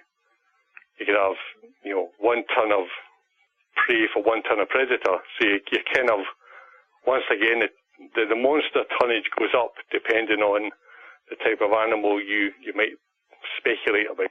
Yeah. So basically, I went for the middle ground, 3 to 1 ratio, 57 tons of monster. Now, how heavy is a Loch Ness Monster, you might ask yourself? That's what I was just wondering. I mean, that's easy questions like that. Yeah. Okay? Now, an African bull elephant weighs about 2 tons. Okay? How much is Loch Ness Monster? Loch Ness Monsters, it's been famously said, well, maybe not famously, but when the Loch Ness Monster is on land, it's the largest living land animal So, okay, great. Now, when you see these 20, 30 foot bulky things jerking along the land, you're talking about 3 or 4 tons. Now, elephant bull seals, which are another aquatic animal that comes on land, they can be 2 tons upwards, the big bulls. So we're in that kind of ballpark, but bigger. The caveat there is how much of that bulk is actually solid flesh. Because we're talking about this buoyancy thing and whether how much of it is actually gas. Ah, yeah. To allow them to propel themselves. So this is all speculation. I mean, of course, absolutely, yeah, we know that. Nobody can prove me wrong. Nobody can prove me right. But except the monster itself, right? Yeah, that's a catcher one. But so we were talking about maybe 3 or 4 ton, a good sized animal. So you divide 3, 4 tons into 57, you get 17 animals. But if you talk about the bulls, if you talk about different sizes of animals, female, male, juveniles, you could go down to 1 ton animals. You could have 10, 20 animals. It just depends on what kind of tonnage you come up with or what kind of average weight you come up with. Right, so we're talking about somewhere in the range of like maybe 15 to 30. Is that? Yeah, it's like a ballpark. The other question is, how would they breed? Now, some people suggest they might be parthenogenic, because some animals don't need a male to reproduce. There was a story in the papers, the websites recently about angel sharks in an aquarium in Dubai. They're all females, yet they still produce young. And no male had touched them for years, if ever. And it seems that these sharks can just parthenogenically reproduce. So we could speculate endlessly that a smaller population could survive parthenogenially. But on the other hand, there's the other issue of genetic diversity, all that sort of thing. How long do these creatures live? How often do they reproduce? You got a lot of variables in this equation. Absolutely, yeah, because we're talking about it's a completely speculative creature. I mean, we have to kind of just go on what we know about. It's almost like the old thing about the blind people touching the elephant. We're sort of having to work with all these different aspects of the creature. It's very I can see why, despite the ebbs and flows in popularity, that the Loch Ness Monster still captivates, because it is so perplexing. It touches something in the psyche. We love large creatures. Why are dinosaurs so popular? Because we find them scary. Man's impressed by things bigger than himself. And the Loch Ness Monster, fits that genre. Now, I was reading how Godzilla fans are big fans of Loch Ness Monster. Because these guys, as the film goes, size matters. And, we just love big things. We just, even if the evidence is thin or isn't thin, we just like to read about these things. Now, that's why the Loch Ness Monster will continue to captivate, continue to enthrall. There was a poll done recently that said that 1/4 of the Scots still believe that there's something in Loch Ness, despite all the sceptical publications and pronouncements in recent years. It's going to stay there. That raises an interesting point, and you touch on it a few times over the course of the blog here, and that's sort of like, what's the mood like in Scotland now? I mean, I'm sure that they really, for lack of a better term, appreciated the monster when all these people were coming to see it, and try and see it, and you presume, at least I do, that it has to be beneficial for the area, that it's generated this sort of reputation as the home of this, infamous creature. But it also seems like, in modern times, maybe they're trying to move away from it. What's the state, I guess you could say, of, Loch Ness as far as taking advantage of or exploiting or talking about the famous creature that allegedly lives there. Yeah, it's a love-hate relationship. Can't live with it, can't live without it. I think is the phrase up north for this kind of thing. It's good for the tourist industry, no doubt about it. People go to Loch Ness. Now, they may not think there's something there, but something deep down is still keeping one eye on the loch, and something is still keeping one finger on the camera trigger. And the tourist trade, you go up there, you see the fluffy Nessies, you see the Nessie burgers, all that sort of stuff. The books are still selling. It still interests people, and people bring their kids. The kids love it. As I said before, everyone below the age of 12 believes in the Loch Ness Monster. So it's just there. The number of kids' books that's written on Nessie is more than the number of serious books, that we call them. It's just a big cultural thing. Now, up there, the locals are probably a bit cynical of it. Some see it, but they don't really talk about it, in case you're looked upon as a bit of an idiot. The research continues, but more in an ecological sense. As I said, the leading spokesmen on the phenomenon tend to be skeptical. So you still get photographs coming up, you still get sighting reports. In fact, William Hill, the bookmakers, used to run an annual competition for the best sighting. He got £1,000 prize, about $1,600. And because we actually had a fairly good number of sightings and photographs this year, and one good sonar hit, they reran the competition, and the guy got the sonar hit, Marcus Atkinson, if you want to Google him, he won £1,000. So that was a good day's work for him. And there was also, some photographs, one particularly good photograph in my opinion, and a sighting of a head and neck seen by two independent witnesses, unknown to each other. The sightings still continue, and the local papers, they always pick up on it, because it's still good copy. You're still going to get news about Nessie. You're still going to get people coming up.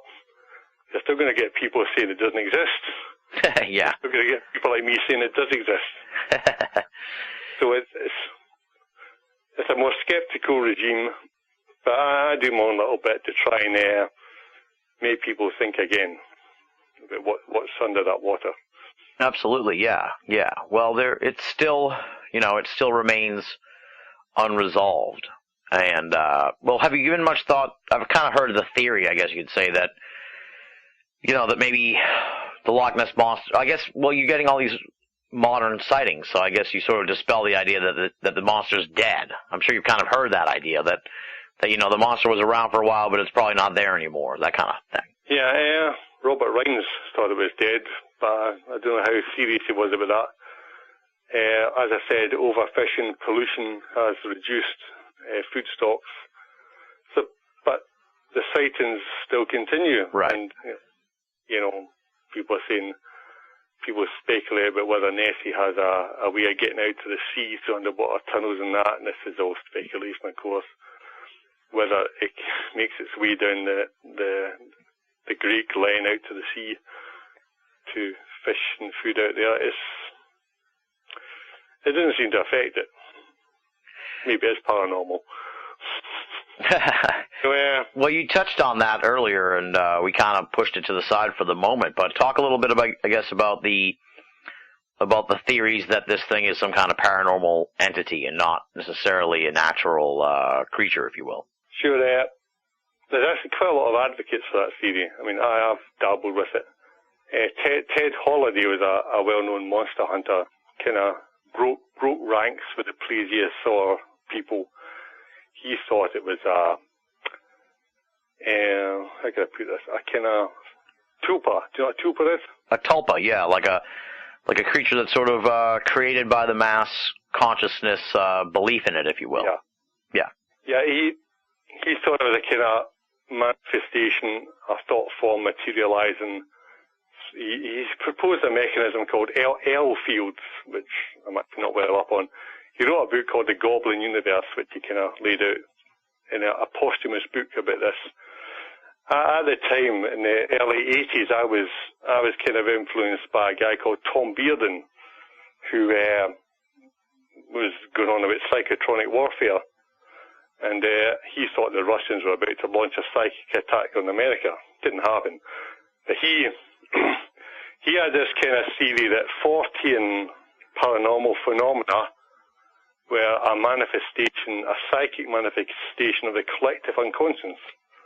Now that sounds pretty complicated, but he thought that things like Loch Ness Monster, UFOs, maybe even Bigfoot, I don't know, were archetypal manifestations of a collective unconscious. You know, he appealed to Carl Jung and his kind of archetype theories.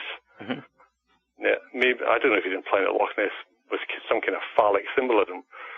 But, or whether, no, I don't know what he's going to say about the two humps, but it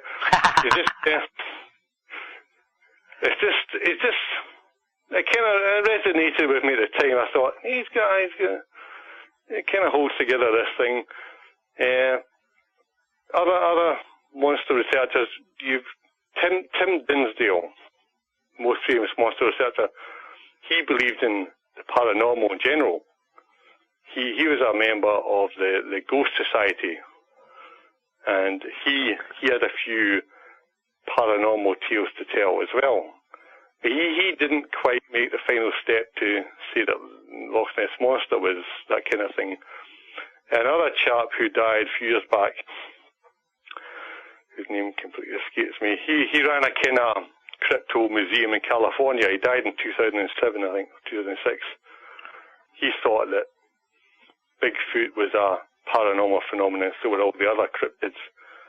So, I mean, I've seen polls where maybe 10-15% of people think Nessie is a paranormal phenomenon. So there's a sizable proportion there of people who think, for example, that there's energy fields that run through Loch Ness. Once again, I'm kind of harking back to another guy I read in the 80s called Paul Devereux. He wrote a book on earthlights.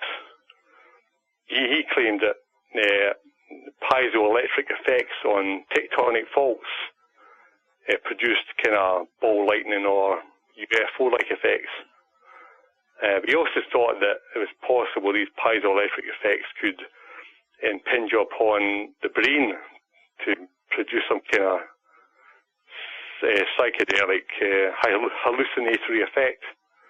Again, it's all speculation, but those are the kind of things that have been said when I was reading up in the 1980s about these things, that there could be an insubstantial psychical undertone to all this.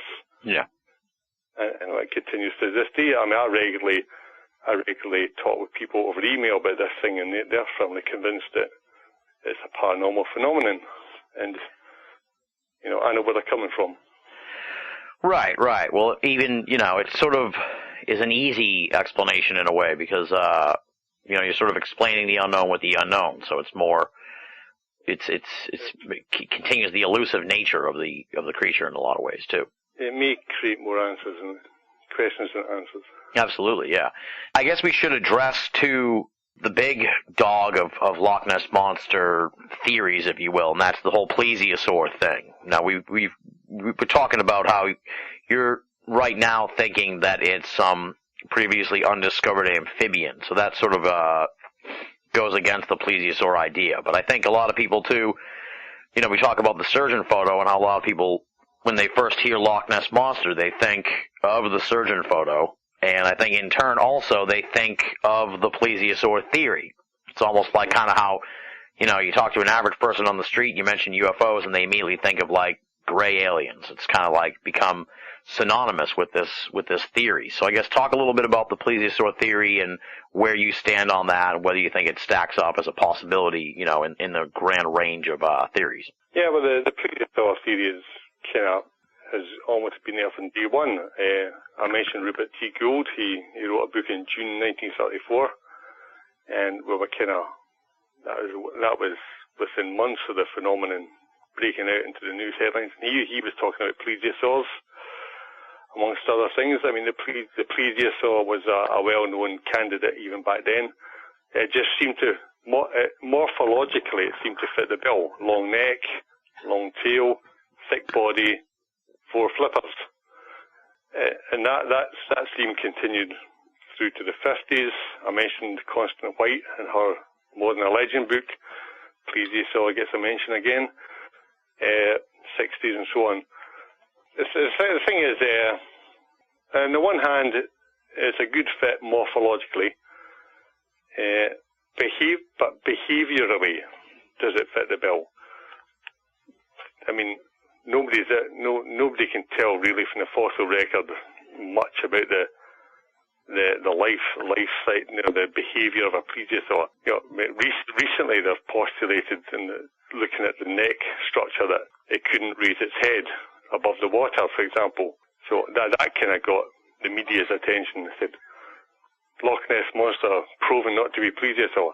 The plesiosaur seems to be more and more out of favour, unless you're under 12 years old, like I said. And but I would say something at that point. The plesiosaur fossils we have go back 70 million years or older. I would say a lot can happen to an animal in 70 million years. Right. Correct me if I'm wrong. No, I think you're right about that. So, I mean, one could postulate the descendants of the plesiosaurs could look completely different to what we see in the fossil record. So again, we're in the realms of speculation as to, we're kind of comparing something that we only knew about 70 million years ago with something that we see in the Loch today. I mean, how on earth can we really make a complete judgment on this? I mean, look at how varied life can grow in even shorter time spans. It's possible, but we could be talking about a plesiosaur, which is, it's a plesiosaur, Jim, but not as we know it, to quote Spock. Right. So it's possible, but 70 million years of evolution adapting could lead us to something which is, you could call plesiosaur, but it's not really. You see what I mean? Right. Sort of like how they say, the dinosaurs came from the birds, or the birds came from dinosaurs. I get it confused here. It's who knows? Yeah. You know what I mean? It goes like that. So I mean, it could be a plesiosaur, but not as we know it. Right, a descendant of the plesiosaur, or a mutated version of that, or something that's evolved over the last thousands and years to be what. A long. Right. I wouldn't even speculate because I'm no expert. So, I mean, the coelacanth, which was a famous case, it hasn't changed. It appears to be unaltered since its fossil record. So maybe it hasn't changed. Who can tell? But we can only speculate. Right. I wouldn't totally discount it. Right, exactly. So now, you say you kind of got skeptical over there in the 80s and stuff. Skeptical in the sense that they thought people were misinterpreting this, or skeptical in the sense that it was just, like we had said earlier, like it was just an eel, or it was just a sturgeon, or something like that? Well, as I said, in the 80s we had a few books come out. I think the problem was that with a lot of Loch Ness Monster enthusiasts had spent a lot of time up the loch. They'd devoted time and resources. They were really sure it was going to be solved by all this effort. It wasn't. Some of them get disaffected. Some of them decided, actually, it's all just a dupe. And, for example, we had a book in 1983 called The Loch Ness Mystery Solved by Ronald Binns. He wasn't saying anything new, because there had been a book by Maurice Burton in 1961 called The Elusive Monster, which basically took the same line that basically witnesses either deceived or they're deceivers. You see the difference? So right. You're either a deceiver, your folks that you're lying about it, or you're deceived. You've seen a natural object, maybe in a strange context. So for example, you might see a bird, a line of birds, a log, and so on. It might be an otter, it might be a deer swimming in the distance, or a seal, so on and so forth. So, and that's what people, well, to tell you the truth, the majority have always not believed in Loch Ness Monster. So the skeptical theory has always been the majority theory in terms of population numbers. Right. So that's come more into line. But I'm saying here, wait a minute. I look at some of the witness data, because that to me is the raw data.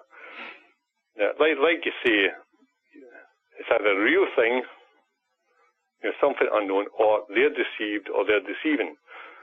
This is where the so-called critical thinking has come into vogue. People, they apply logic, so-called, and they come to these conclusions that they're just basically inexperienced observers. But I dispute that. I mean, one of the reasons for my blog is to not just try and produce evidence of the monster, but another of my, I wouldn't call it a mission statement, one of the legs of my table, as it were, is to dismantle skeptical arguments. Right. So there's various ways that can be done. Basically, they may propose this sighting was explained by this or that, and I'll basically try and prove them wrong, or prove that there's alternative explanations which are just as good. But I mean, for example, one sighting by Greta Finlay. Now, she saw something in 1952 with her son Harry. She says she was a caravan on the shores of the loch. She heard some splashing noises. She went round the back of the caravan and she was shocked to see 20 yards away this two-humped creature, a long neck, looking at her, and 20 yards away. Now, the witness says it was two horn-like protuberances on its head, like a snail. You know, the snail has two antenna-like things. Now, this is where skepticism meets, well, not quite sure how to put it, but they say, okay, what she saw was a deer because it had two horns. What animals have two horns? Yeah. Deer have two horns. Deer can go into the water. Therefore, she saw a deer. Okay, I say to that, yeah, okay, guys, but she said it was 20 yards away. To which they retort, the skeptic, well, she basically had a mental blind spot here. She thought it was a monster, therefore it appeared to her as a monster. So we're beginning to get into strange psychological territory here, because I'm saying, how can you confuse a deer for a 20-foot monster at 20 yards away? Right. And, the witness says it was grey-coloured. It didn't have any facial features. It was just a kind of blob. And it swam off and submerged. So I'm saying, well, come on, guys. How could this witness possibly confuse a deer? I've seen deer. I've walked in forests. I've seen deer. Bingo, it's a deer. I mean, what's the problem here? Everyone knows what a deer looks like. Plus, if a deer popped up from the water, they can't stay underwater, and she certainly wouldn't. She didn't run away or anything when she saw this thing, right? I mean, she was watching, and it never came back up to the surface. So, unless it was a drowning deer, right? Yeah, I mean, you get sightings of this. I mean, one thing I always ask witnesses is, how did the sighting end? And if they say the thing submerged, it went back under the water, then it's pretty, it's not a deer. Right. So this is a problem. I mean, it's what I call, they might call it the lesser of two evils. I mean, they will say these things. They will say it was actually a deer. She just got totally confused, and that's the end of it.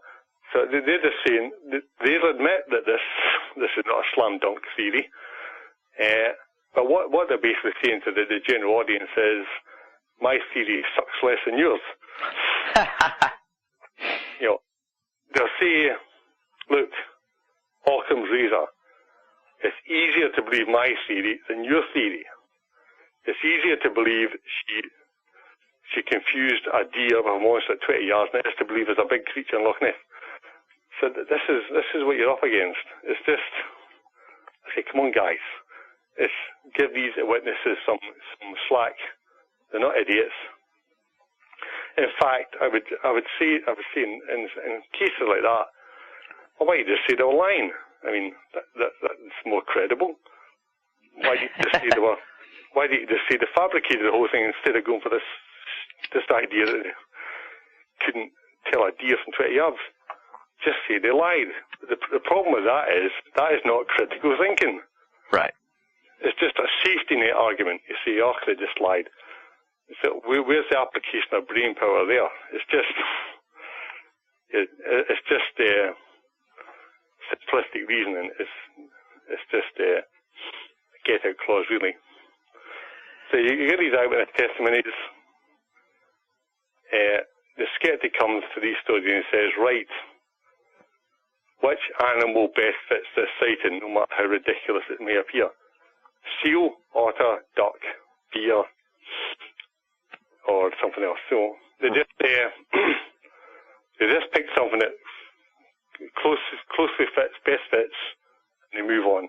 Right. So what they're really relying on is misperception, to me, to the nth degree, really. And I don't accept that. I don't think witnesses are so easily fooled, especially at such close distances. If it's 500 yards away, we can talk about it, but 100 yards, 50, 25, no. Yeah, I think if I was skeptical, I'd have two mantras. The further away it is, the more likely it is misidentification. The closer it is, the more likely it's a hoax. So that's where I think they're coming from. Right. Sum it up. But who can blame them? I mean, we're talking about people who, a lot of these skeptics or critical thinkers, as they might want to be called, they've lived at Loch for decades and they've never seen a thing. Now, you might after 30 years begin to think there's nothing there. Right. When you hear about a tourist that goes up and sees it on their first visit, that's pretty deflating. Yeah. It's better just to say they saw a deer and everyone's happy. Right. So, like, if I went over there and saw it on my first visit, they wouldn't like me very much. No, it'd be like a lottery win. Exactly. But to be fair, you get a million people going to Loch Ness. If the chance of seeing it 1,000,000 to 1, then somebody's going to see it. So. Exactly. Right. Well, somebody calculated once that you get to watch a loch for 300, 400, 500 hours in the hope to have a chance of seeing anything. And who has that kind of time? That's quality observation, not just glancing at the loch. Right. Or washing the dishes.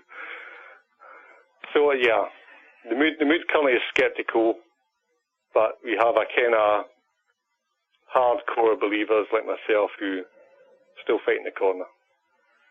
And is there much of a community, I guess you could say, of like you said, hardcore people like you who are sort of still trying to get to the bottom of this? Is there much of a vibrant community around there of sort of Loch Ness enthusiasts, for lack of a better term? Well, up in Loch Ness, you've got Steve Felsham. He went up to Loch 20 years ago. He gave up his day job, he bought a mobile home, and he just lived at Loch. And he's still there after 20 years, Wow. Looking for the monster. I think he said he had one sighting of it in 20 years. He's up at Dore Bay at the north side. He still thinks there's something there, but he's mellowed a bit, I think. As a Loch Ness centre, you've got Adrian Shine, who's a curator. He's been involved in the Loch Ness investigation for decades. He's sceptical, but he's an experienced guy. So you also have Dick Rayner, who has been involved for decades. He still runs experiments there. Once again, he doesn't think there's anything there, but he says he'd be delighted to be proven wrong. So he runs webcams, underwater stuff. So things are still going on, but there's no real organised effort like in the 60s and 70s. You might get the odd publicity stunts coming up north with equipment. Yeah. But ultimately, you just get a kind of small groundswell of people like me who go up on their own. We're not as numerous as we used to be. Back in the 70s, 80s, like I said, you'd probably have dozens of people heading up north. But to tell you the truth, I've no idea how many go up now. It's kind of, like I said, gone a bit quiet. Yeah. It's just waiting for the next bit of blockbuster evidence. To me, that means a clear land sighting picture, or a very good cine film at 100 yards. That's the kind of thing it would, like the Dinsdale film back in 1960, would kickstart things again. Right. And it does seem like maybe the Loch Ness Monster is kind of due for a renaissance, especially in light of how you said that it's burst forward a couple times into the public consciousness during down economic times. Well, we're in a down economic time now. I'm surprised we haven't seen sort of a resurgence of Loch Ness interest, although it is kind of starting. I'm hearing more about it in recent years, especially through your work. Yeah, it's funny you should say that, because you had the 1930s and the 1970s, two economically challenging times. Those are 40 years apart. Now, add 40 to 70s and you get the 2010s. Right. So we're now in a decade where you might think, it'd be nice if something happened again. We've been through the credit crunch, we've been through the dot-com bust, kind of similar straitened times. Interest has gone up again. Maybe in these kind of times people look to a bit more excitement, something to distract them from their trials and tribulations. But like I said, it needs more than that. It needs something, some new evidence, something to just catalyze. Right. Like the Dinsdale film, a new catalyst to energize a new generation of enthusiasts. Whether that'll come or not, I don't know. That's down to people like me to either get lucky or some tourists to get lucky. And then it starts again, basically. That's right. Well, hopefully we'll get that catalyzing moment this decade and really have it, the next era of Loch Ness interest. So we can only hope, right? The creatures down there, more than one of them. So it's just a matter of it being in the right place at the right time and someone with the right equipment being there at the right place in the right time. That's what it's all about, basically. Absolutely. Tell people a little bit about the Water Horses of Loch Ness. Your book came out last fall. Where can they pick it up, and what is it all about? Obviously, it's I think we've kind of given them a pretty good idea here over the last couple hours, but give them a little thumbnail on it, and what they can look forward to in the book. Well, my blog site didn't actually go much into the folklore of Loch Ness. I tend to concentrate on the modern era, but this book I put it out last autumn. Basically, it covers the era before Nessie, before 1933. It looks back to prehistory. It identifies the tales of water horses, kelpies. Identify the number of lochs which have traditions. We have a map. I talk about Loch Ness. I talk about the concentration of actually kelpies and water horses around that area, which if I was supernatural, I'd call it a kelpie portal. But that's just me going beyond myself here. And I go through it from St. Columba, the various tales of him and the water horse. I go through to Cromwellian times, Georgian times, 17th century, 18th century, Victorian times, all these stories about the Loch Ness Monster, or as it was called back then, the Echusk, which is Gaelic for waterhorse, or Anishag is the other Gaelic term for the thing of Loch Ness.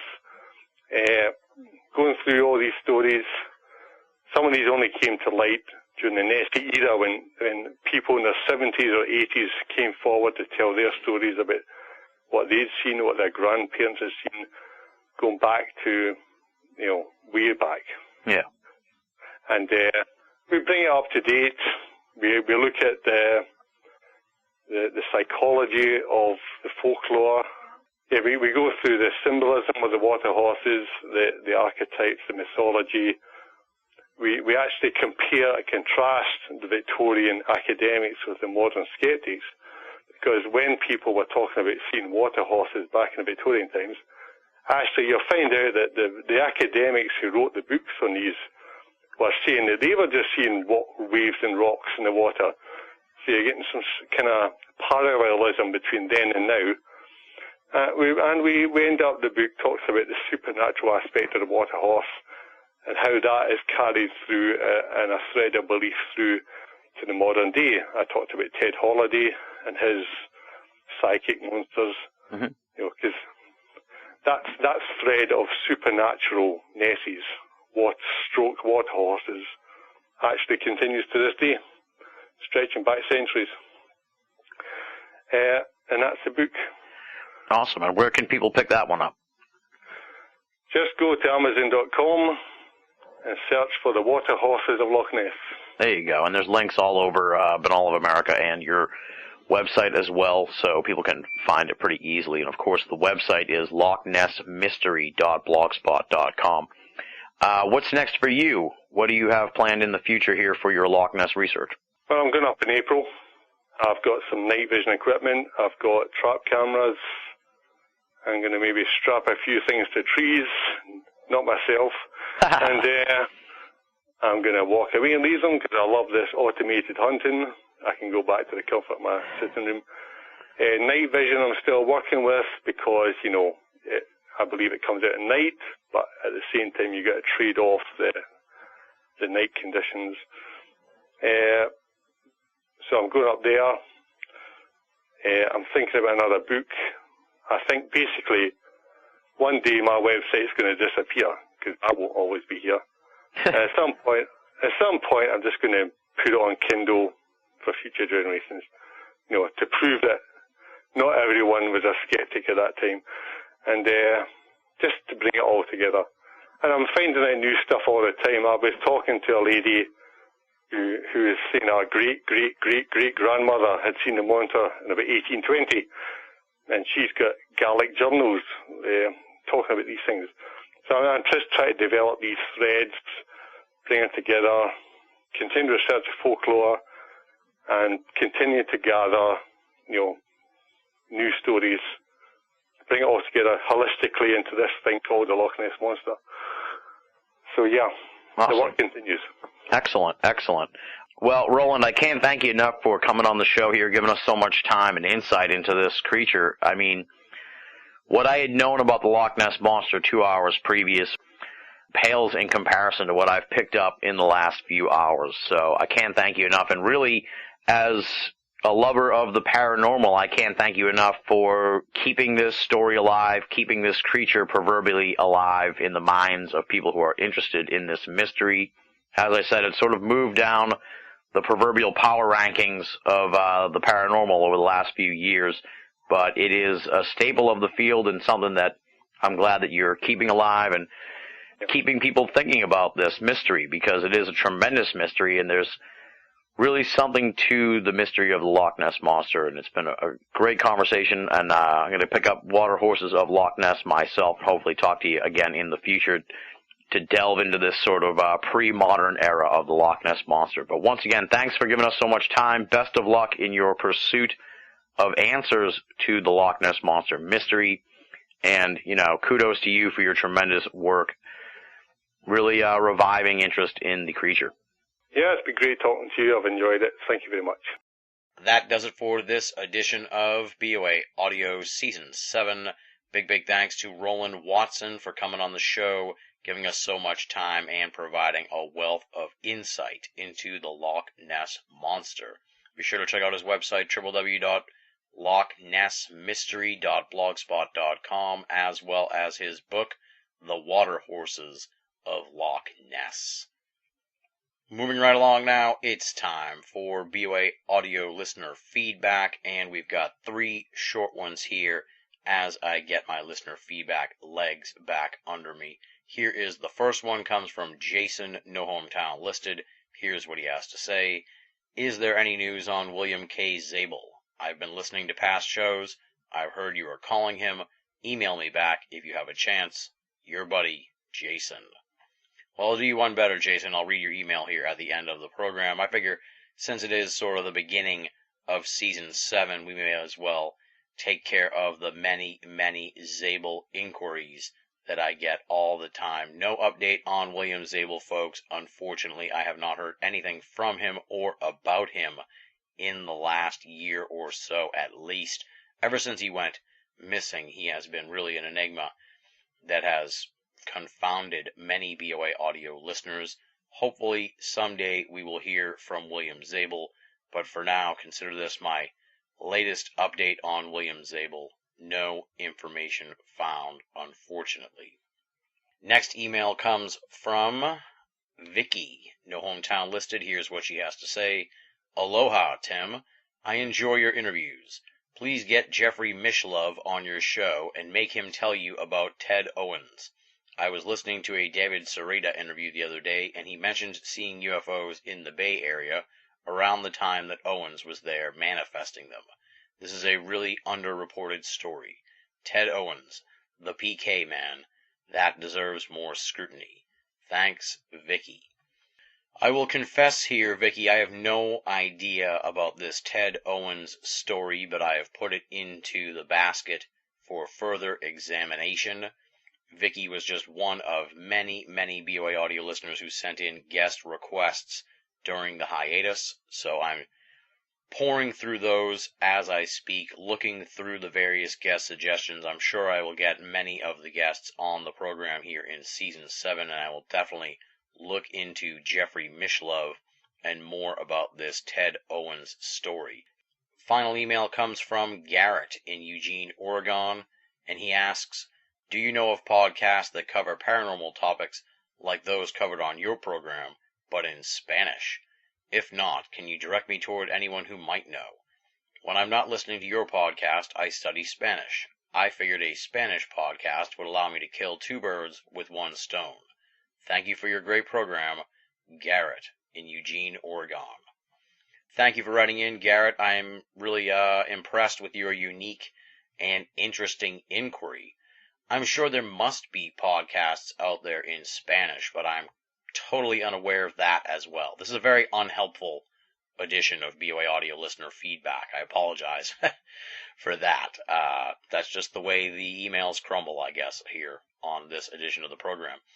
I directed Garrett to Scott Corrales. If anyone knows of a paranormal podcast in Spanish, it would definitely be Scott Corrales, but maybe there's a BOA audio listener out there who knows of a Spanish paranormal podcast that we can pass along to Garrett.